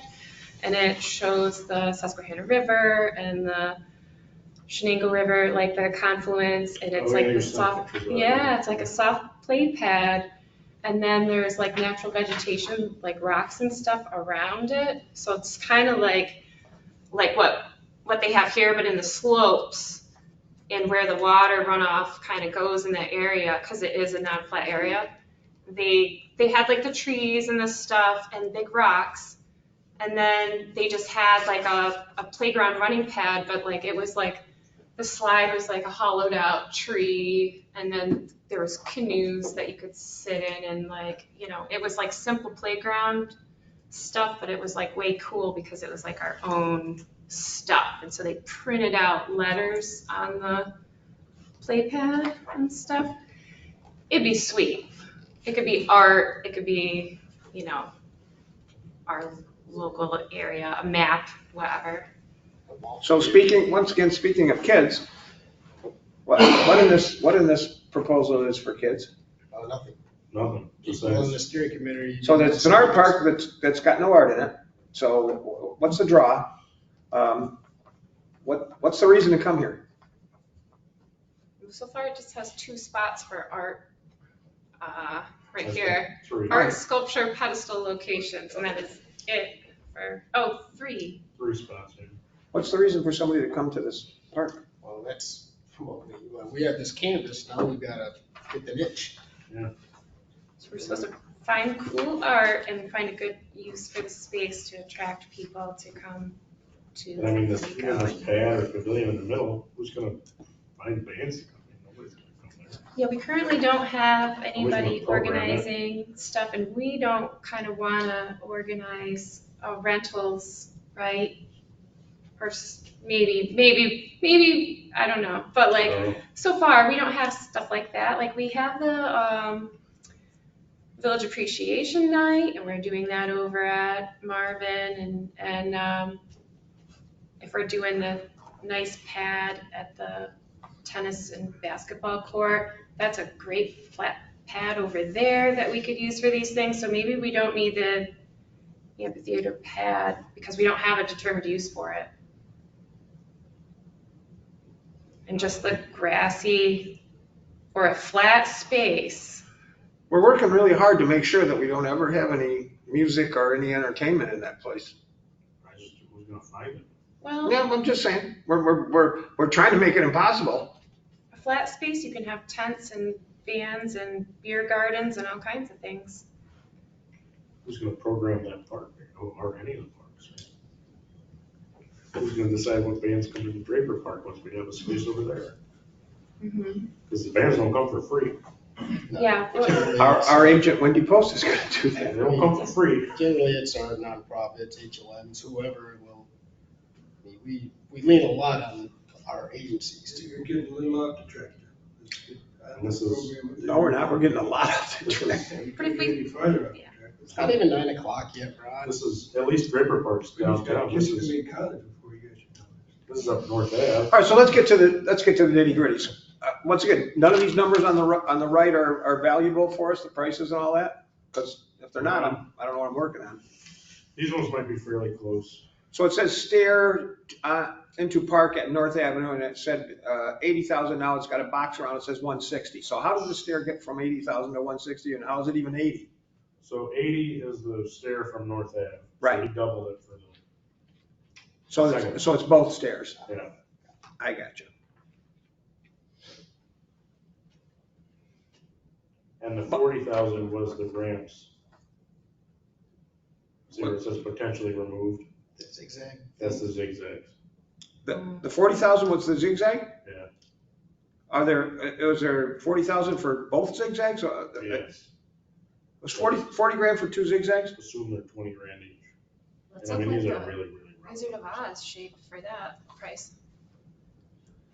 Well, I didn't like it taking up all this space in the park, but I sure do like it being 40 grand if that's the deal. Well, those stairs on North Ave have always been there, right? They were even in when the zigzag was there. Yeah. You mean in the original plans? Yeah, the stairs were always going to be there. I mean, that just seems redundant to me to have a zigzag and stair side by side when you could have it on the other side and eliminate that other stair. Just so we probably could swap, right? Take out a zigzag and put a stair in there. So once again, if we have the North Avenue stair, which wasn't taken out of here, we don't have to have the zigzag there on North Avenue. Right. So and if we have the zigzag on Church, we don't have to have the stair. Yeah. So we could certainly do that. I mean, if you want to take the stairs away altogether and just have zigzags, you're saving. Not have the stair at all. Right. I mean, what's the point of it if you have the zigzag? I mean, it had a visual before that you went down the stair and then from there you went into the stadium seating. Right. Behind thing, but if we're not going to bother to have any entertainment ever, then that's a waste for us in a way. If we're looking for ways to get art in there, I mean, skim where you can, where it doesn't so much take away from the integrity of the park, but add money to the bottom line. Yeah. But the contradiction here is that out of one side of their mouth, the state is saying, we got to have art. You got to have some art. Where's your art? I don't have any art. And out of the other side, they're saying, your original plan with no art is acceptable.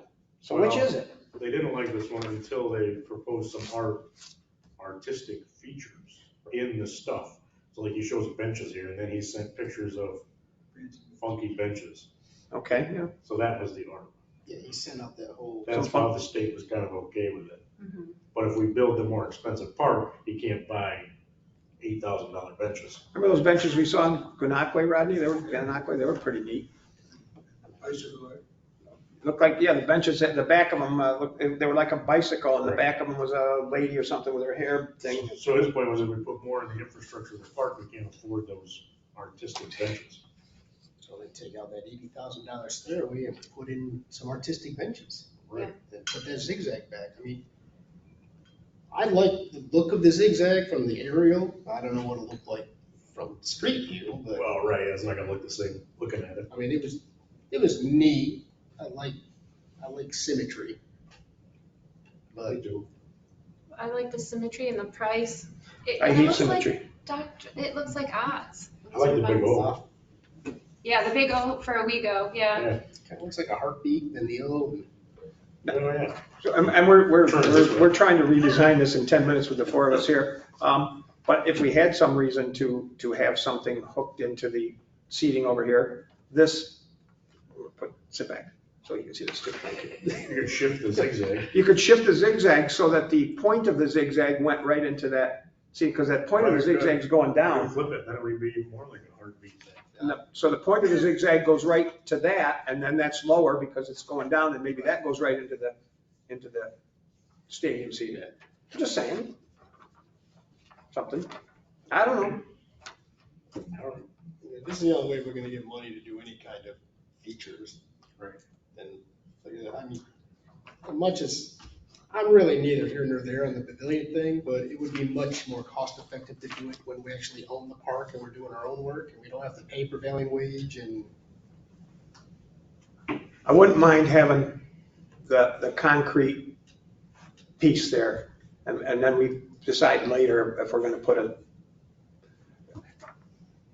we're gonna have bands down there in the mushy, crappy water that doesn't drain. Yeah, no, I'd rather that we at least put a concrete thing in there so that we could have something in the future. Well, I know a guy that knows how to put in dance floors.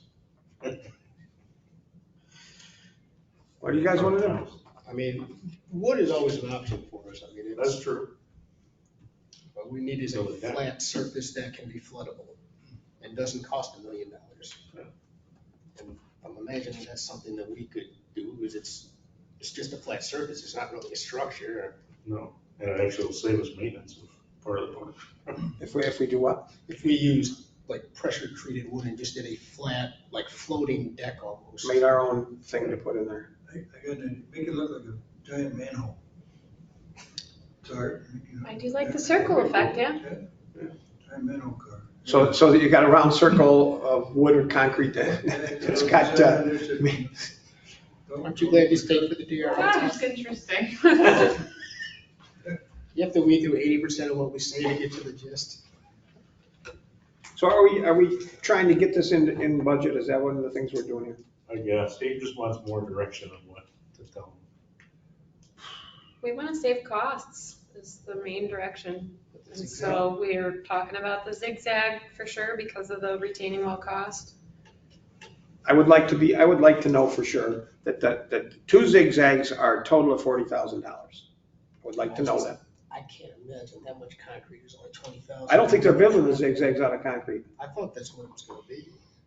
I don't know what they are, it just says zigzags. No, in the pictures he sent us, it was sidewalk that people I assume painted. it's concrete. And he said you can seal it, but if you can get that much sidewalk put in and prepped and everything for 20,000 a piece. And all the things to hold it, and the railings and all, I'm I don't know amazed. how long it is, because like you said, if you really look at this thing, it's not. The scale is not there. Yeah. I mean, they could be 15-foot sections, I have no idea. Right. I mean, I know I'm just a dumb trustee and I don't understand the technology here with all this engineering stuff. He's not here tonight. Hey, I don't care, he's online.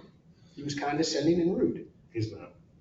So, what do you want to do? But yeah, it's not to scale, so I don't know how long those zigzags are, if they're 10 feet long or 50 feet long.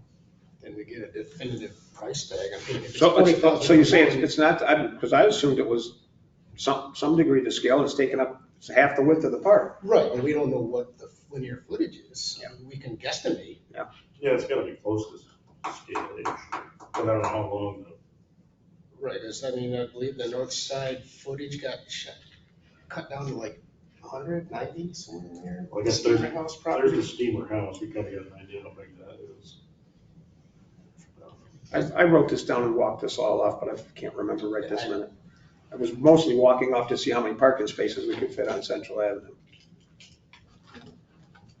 Yeah, I mean, they don't have another line for the zigzags besides D, which is potentially removed. Of course, this particular drawing doesn't say where all those letters are. Yeah, I know. Right. Wow, man, every time we have them redraw, it costs us money. Right. So.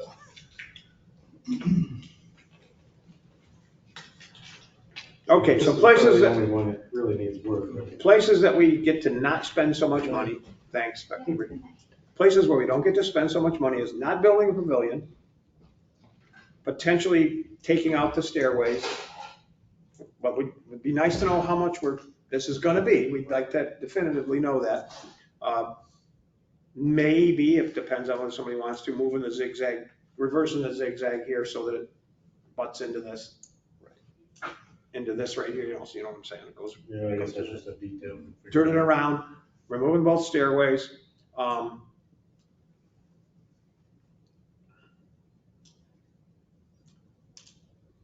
Well, and I'm just thinking, this back corner is a piece of crap. Yeah, it's wet all year. It's wet all year. So what if we moved both zigzags? What if the other zigzag moves back there?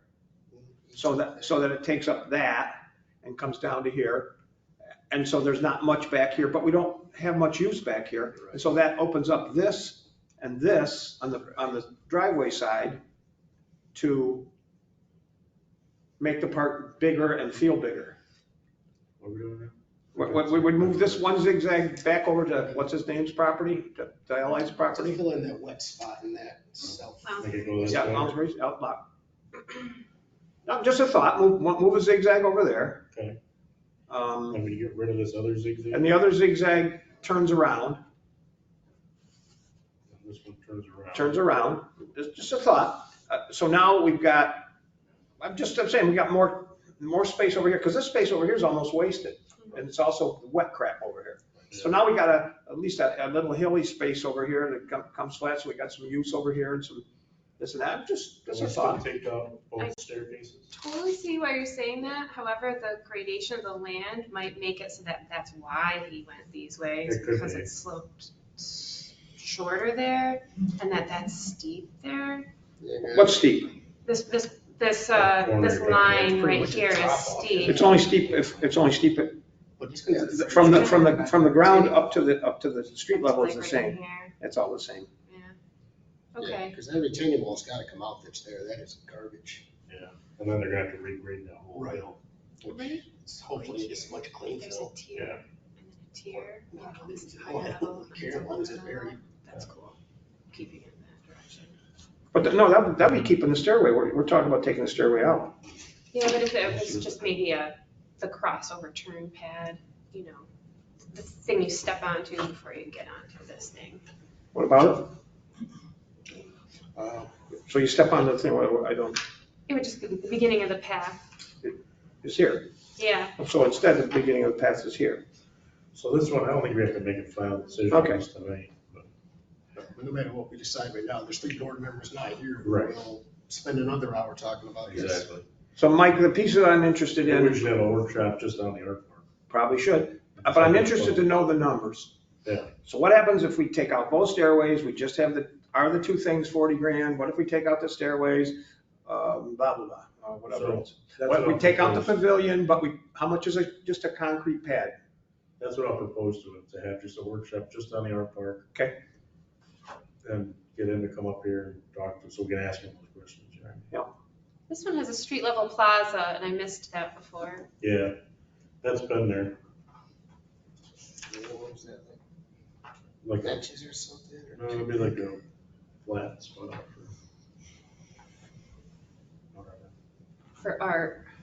Right.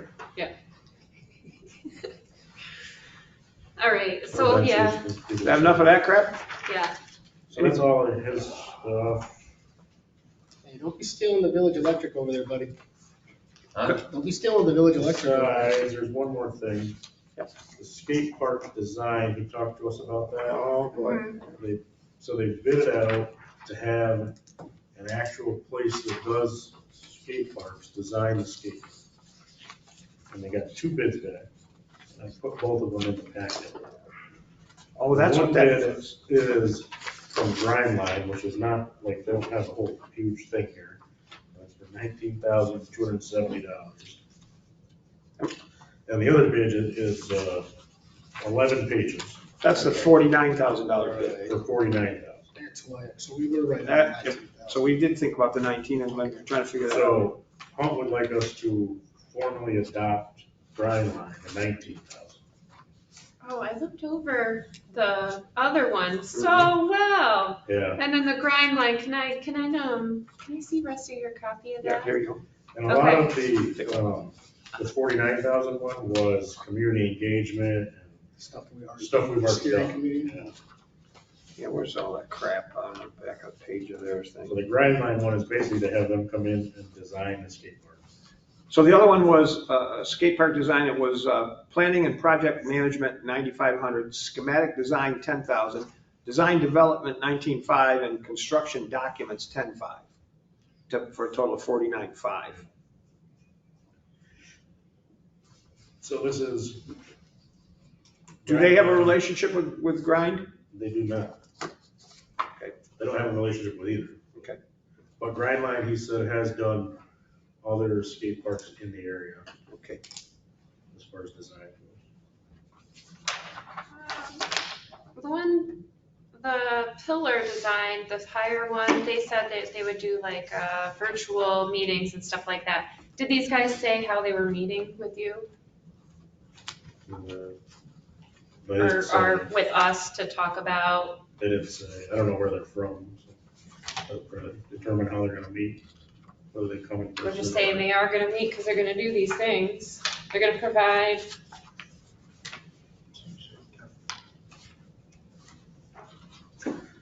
Conceptual design, design development.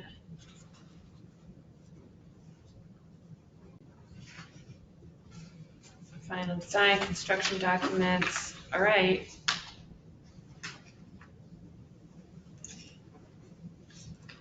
So, and because it was bid and because of the state contract,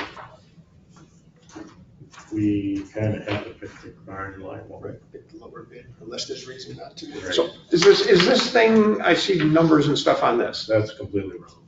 It's what? That's Not completely wrong. completely wrong. I was hoping so, because stuff didn't make any sense to me. It talked about an existing Yeah. 64,000, and then it talked about 120 by 72, which is 84,000, and I'm just trying to get my hand.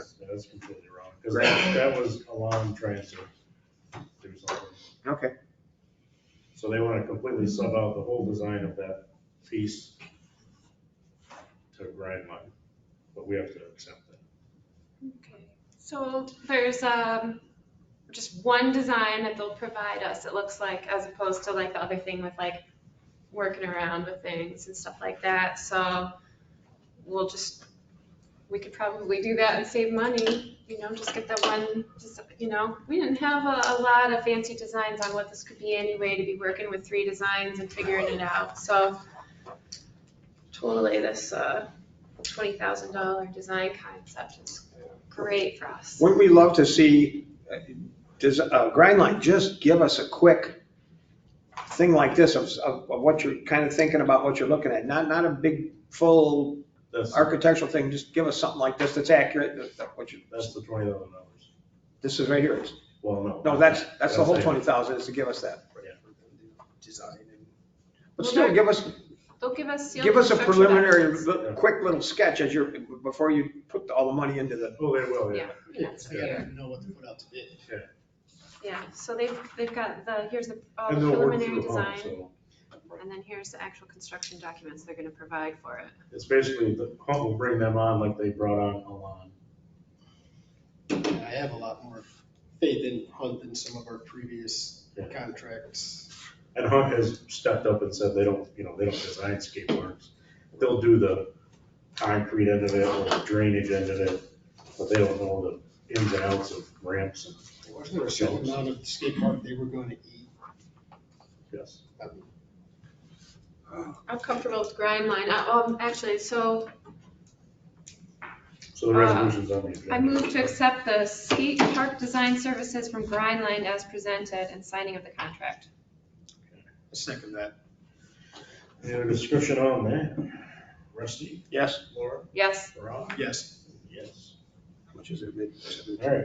Enough of that stuff. Ron, you. Village election, need a motion to put the village election things in the paper, you have a copy for you. Do you want to read it or? Because there is a change to it. The changes are, it's gonna be March 21st of 23, and we're gonna hold the election here, not the fire station. So the agenda's run, should be 2023. Move we pass the resolution for the election. My second. And here's gonna work okay, Rod? Oh, yeah, this should be good. Seemed much safer than the fire station. Yeah, we don't have to move fire trucks. You know, some fire trucks. Got bathrooms. We got bathrooms, we got. Let's look at people that come to the building. It'll be better for the people, the ladies that use the kitchen, they'll work out great. We need to do a good job of informing the old folks and everybody else that they need to come. We don't have a sign on the building that says that we're the village of Owego. When is that? What are we doing about that? We're supposed to be working on that. What's that? Well, like a sign on the building that says what the building is.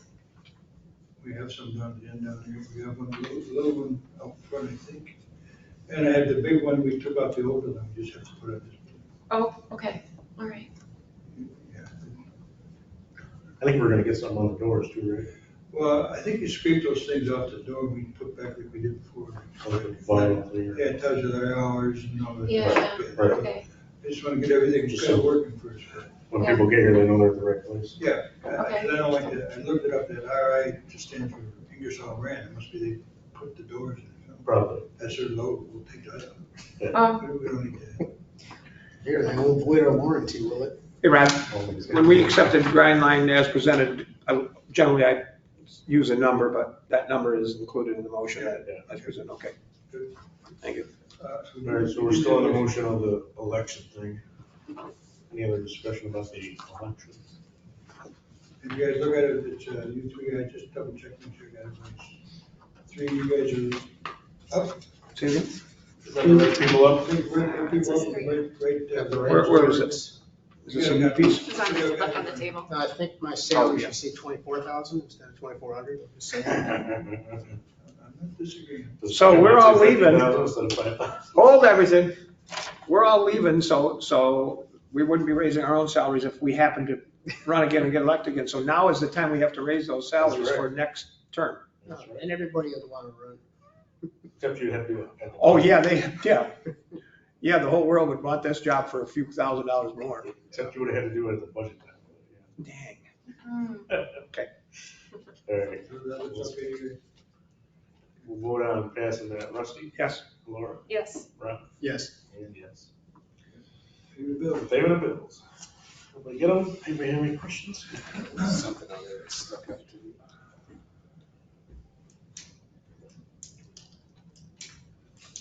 Oh, here, Howard Fredwell. Oh, the Smith Brother insurance.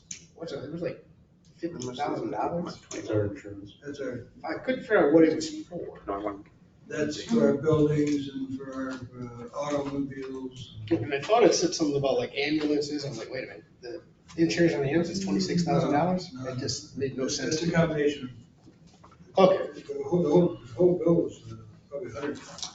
I just wanted, Because the sewer bill, the sewer debater chunk, right, different chunks. but I just wasn't sure because it looked like it was assigned to an ambulance, but I just can't be right. No, it's all pieces together. And then in March, there'll be another piece for the fire department and maybe EMTs. They have a separate one. Yeah, there's separate. I just wanted to make sure it wasn't, I think it had to be pooled as something, not just an individual. They used to be all connected, but then they had so many accidents, they dropped them on. Maybe we give them back, but then they don't want them back. Well, that was the only thing that really kind of stuck out, like a $50,000 bill for an ambulance. I was like, wait a minute. It was a combination, the buildings, the auto insurance, the liability for trustee, or employee trustees and all that kind of stuff. There's lots of. Then I move that we would accept the payment of bills as presented. A second. All right, any other discussion? Rusty? Yes. Laura? Yes. Ron? Yes. And yes.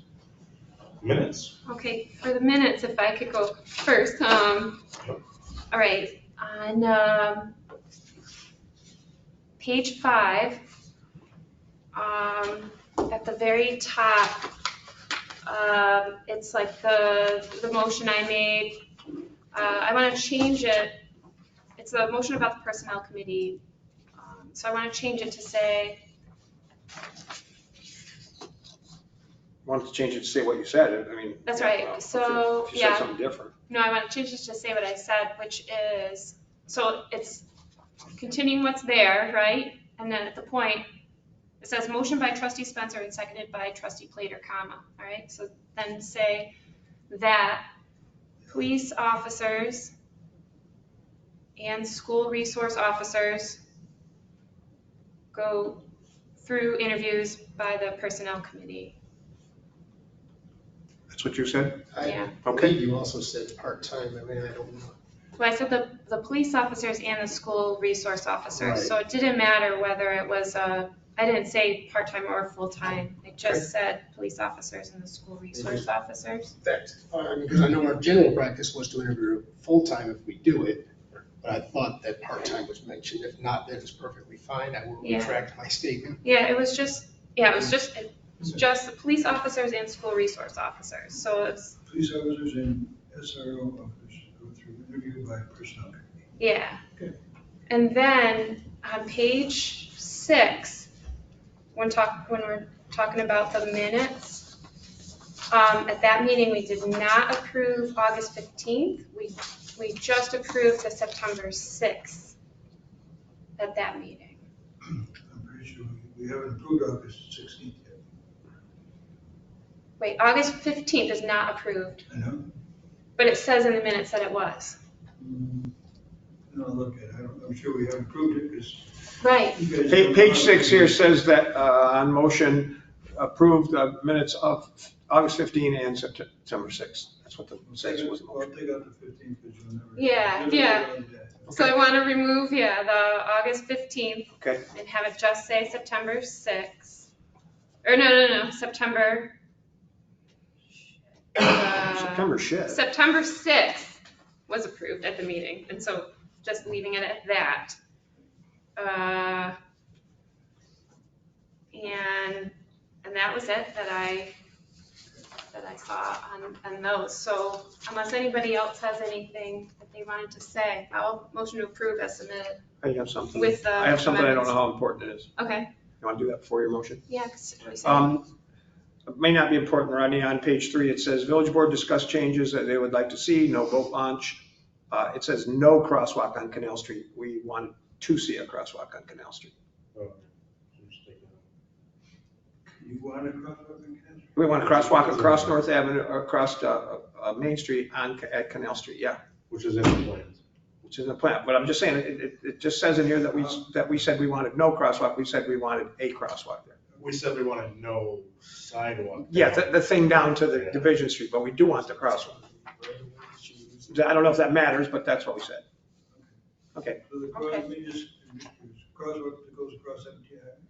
yeah, we wanted a crosswalk. You gotta be kidding me. Oh, yeah. Kill somebody there. That's good. Yeah, no more dangerous down by Walgreens. That's right. All right. And this didn't put up big flashing lights for us. I mean, it's part of the trail. I mean, they're gonna do it anyways. We don't have to put a crosswalk. We can just let them do it without a crosswalk. I mean, they're obviously gonna have to get DOT approval. Right. Yeah. Say we're putting a gate there and everything else that can be locked for restriction if needed. I'll change it, no problem. You're supposed to be able to decipher. I'm not telling you whether it's a good idea or not, I'm just telling you that's what we said. What's that, on page 3? Now you want to make your motion? Yeah, so I motion to approve the minutes of September 19th as amended with those changes to page 3 with the crosswalk, page 5 with the personnel motion, and page 6 with the minutes. Second. Exactly the same time. Oh, Rusty? Yes. Laura? Yes. Ron? Yes. Yes. Like, depends who seconded that, I want to know. I gotta run. Okay. And I'm told. Oh, guess what? I screwed that up, Rodney. It's too late now. Because we thought it was cute and clever, we had each of the EMS people seconded by a different trustee. Yes, we did. And of course, that matters not, but you have me seconding, Benhausen doing them all, and you me seconding them all. I don't care, but we. Oh, no, you did. They go around the table. Yeah, no, I haven't even seconded Kim- one. maybe Kim just- I'll check that. It doesn't matter. I do not care. I did have a second one for each one. Okay. I'll, I think Mike Hopkins' name is spelled with an S at the end, too, Yeah. in his section, yeah. Here, next thing, trustee reports. Rusty? No, everything I say usually is in the meeting. No trustee report. Laura? So OHPC is going to meet Thursday at 7 PM, and that's here. Yep. Might want to have some more chairs. They'll be here and available to watch and participate in online, the GoToMeeting app. Come start it before I go bowling. Okay. Don't come to that, Mike. Then September 20th, I had two things I did. There was an Environmental Protection Network meeting that I attended, and I gave a presentation for the Village of Owego to them, and what they are Army Corps of Engineer people. And so I just told them about our, all the, everything that we're working on, and the stormwater protection grant and the climate smart communities grant, and so like all the things that we're working on, and so they're working with us to towards that goal, right? So that went really well. And then I went to Rotary. They had Ashley Seyfried giving a presentation it was all about the Village of Owego and the Climate Smart Communities program. So I would like her, if we could put her on the agenda for our next meeting to give that presentation. It's not very long, but it's like specific to us about what we're doing. It's Ashley, Ashley, last name Seyfried, Seyfried. And her title, she's a sustainability coordinator for Southern Tier 8 Regional Board. And so she's like 3 counties that she serves over, and we're the only one in Tioga County. It's like Tioga County, Broome County, and Delaware. And so anyways, so she's assigned to just work for us. And so she has this presentation about, our stuff. So she could give that October 17th, if you can do that on the agenda. And then also we would have the task force members gathered.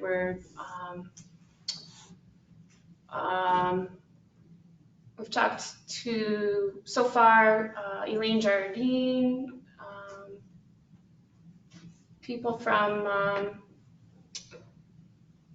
Binghamton University who work on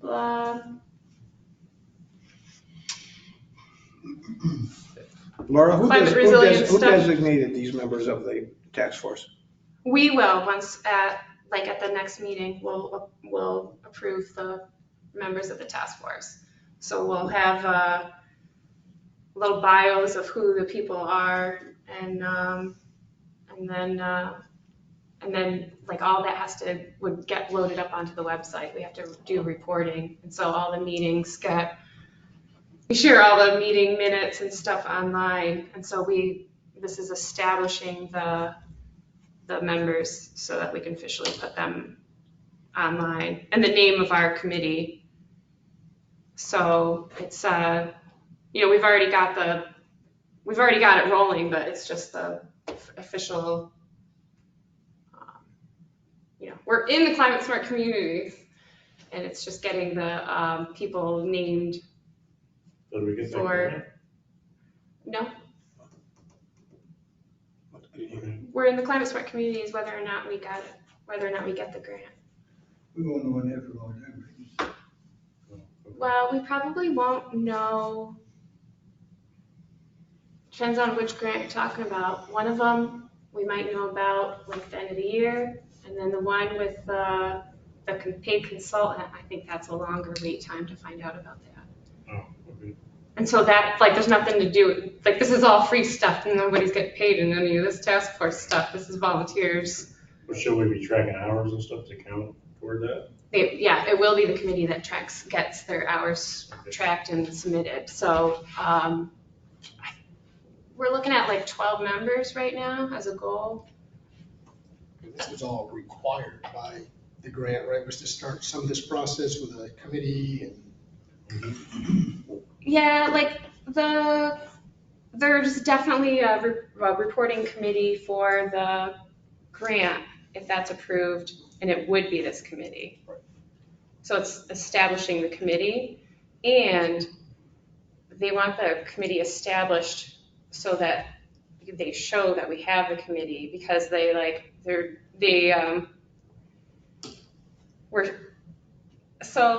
in the committee or in the grant proposal, we're saying, okay, these members are gonna submit this many hours and stuff on that portion, right? And so this is the committee that's established. The committee needs to be established so that they can report, and it would be just, getting it, everybody's names and stuff on the paper and who they are. I don't know how often it revises or anything like that, but it's just a portion to do. And so for the next meeting, we would have paperwork put together so you can see who they are and what it's about. And Ashley knows the most about it, so that's you can ask her all the questions. She's the one that knows all the answers about that. So are we good with that, having her present at the next meeting? Mayor? That's fine with me. Okay. And then the chief did reach out to me, but I couldn't answer my phone when he called. And but he did invite me and other board members out to visit the SRO at the school, Owego Elementary School. His name is Ben Hettinger. Ben Hettinger, yeah. Ben Hettinger. And if you're interested, you can just reach out to the chief to let him know. And then about that, we in August hired this officer just as a part-timer and not as the SRO.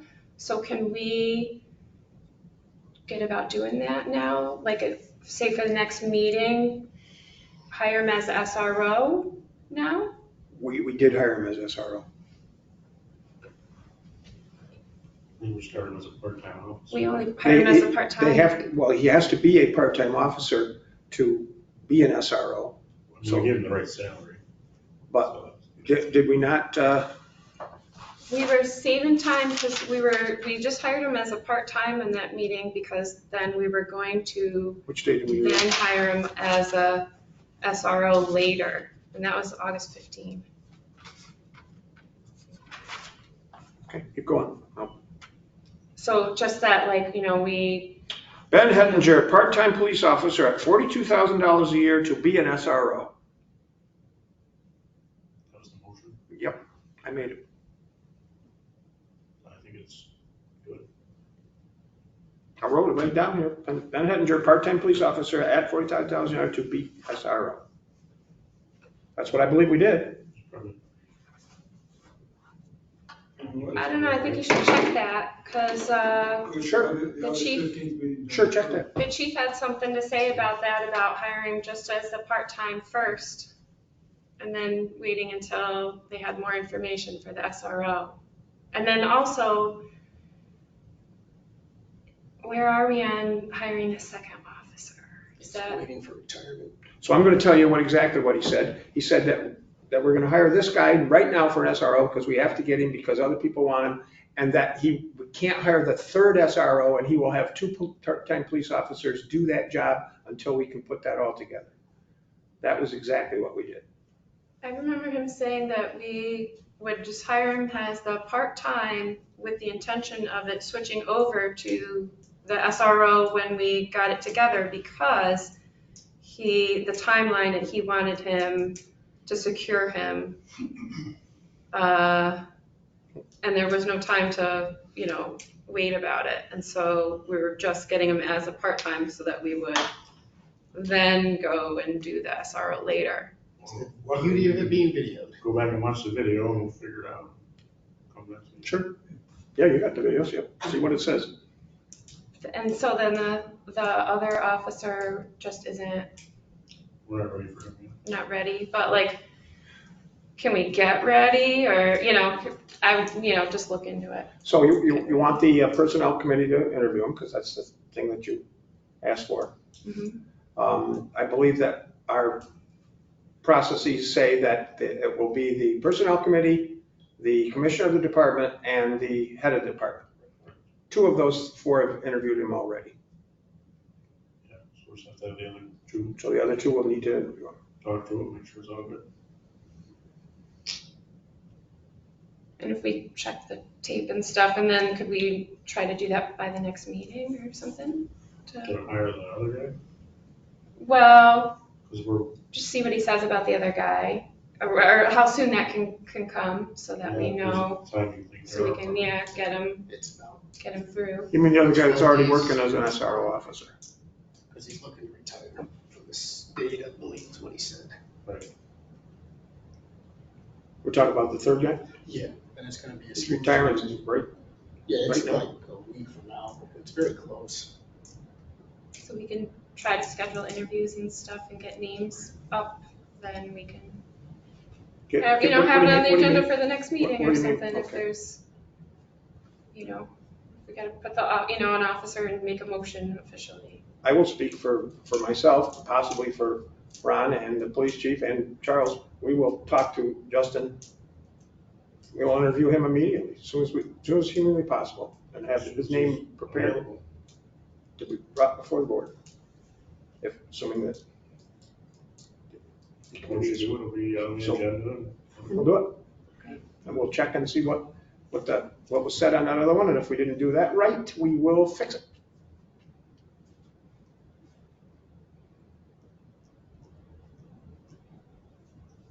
Is that good? Yeah. So, there's no set date for the next EPN meeting, because they were looking for a expert for our area. And then I know that, all these hurricanes hit and stuff, so I don't know, how soon they'll be back to us, but. For us, it's for CPN. Oh, Environmental Protection Network. Gotcha. And that was the Army, it was made up of Army Corps of Engineer people. So there was somebody from California, somebody from New York City, and somebody from Chicago or something or Boston on the meeting with me, and me. It was 4 people. Is this the new acronym for EPA, or is this something different? It is what ESPN was supposed to be, it's turned into, because the sports is all gone from ESPN now. Bunch of crap, they're out. Stand track. Yeah, but it is volunteers of the Army Corps of Engineers, is my understanding of from what they said to me. So you got interrupted a whole bunch of times. Did we take you out of your rhythm and we got more No, stuff? that was it. That was the. I hate the alphabet soup, because not everybody knows what it means. I didn't know. I've never heard EPN. I'm like, what the hell is that? UPFT. Or anything else? Did you say Michael Jackson joke? I didn't, but I would. Oh, PYT. You didn't call me a pretty young thing. I was like, what? Yeah. Okay, thank you. That was it for me. Okay. Ron? I want to look into potentially selling some of our Class A biosolid out as fertilizer. I don't know if Tracy has touched base with you at all about this. I think it's a solid plan. Yeah. I mean, 'cause right now we're giving it away, and it is very valuable to a lot of people. Here's pretty good fertilizer. It's what I was told. You mix it with other fertilizer things, and it really makes a nice mixture. But apparently, there's ways we can bag it at a reasonable cost. So, I mean, I just want to let you guys know that I'm going to talk to Tracy about how to move forward and bring something to the board. Yeah, that's a good idea. It's like a super miracle grow. I guess we're just giving away tons of this stuff. Yeah, and I heard, we tried it with some farmers and stuff, and the crops they spread it on are really growing. So. That's all I've got. Okay. Mike, do we have to do anything about the ask of the Woodses for their, That's in the communications. Okay. We don't really have to do anything unless we object to it. So we have a liquor license for.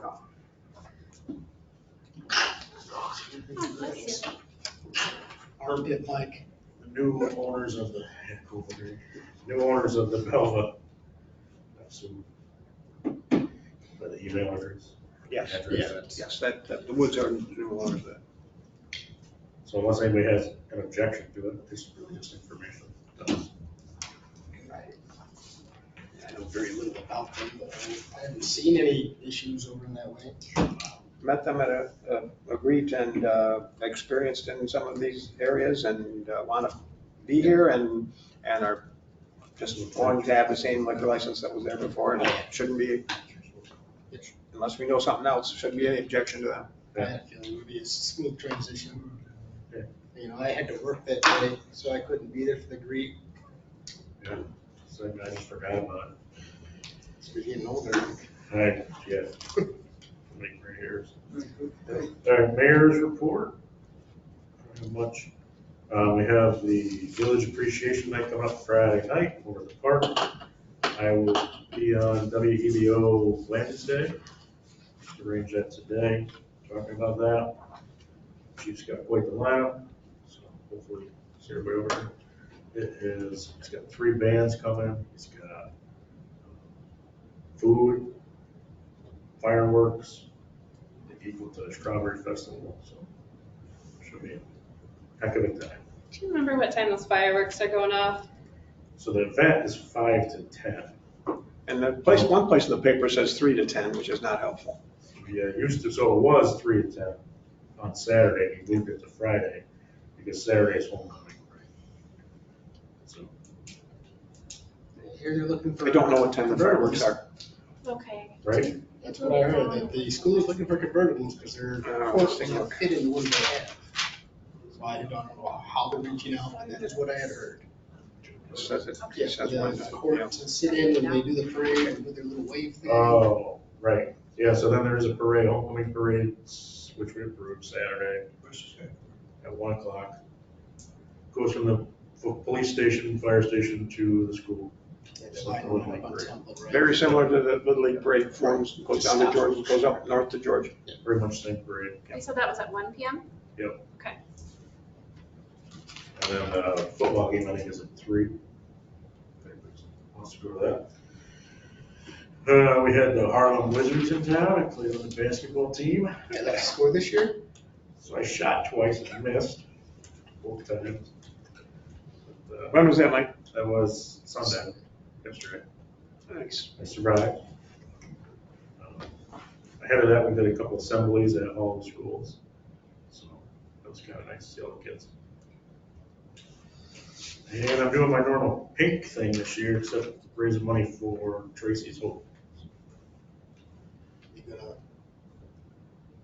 I don't know about that.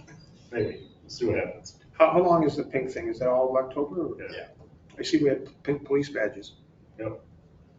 I don't know what they're doing, but anyway, that's all I got. survived? Well, I do have something. Okay. With all the talk you're talking about, with all the fentanyl coming in, looking like candy, are we gonna be making sure the school resource officers are carrying Narcan? I don't know if they do or not. I assume they do. I believe it's required for them. I just wanna make sure. I mean, I know in the school, it was required for me as a teacher to have it in my class handy and be trained on how to use it. I mean, I'm sure we can. They can't do that. You know why? Because it's not in the contract.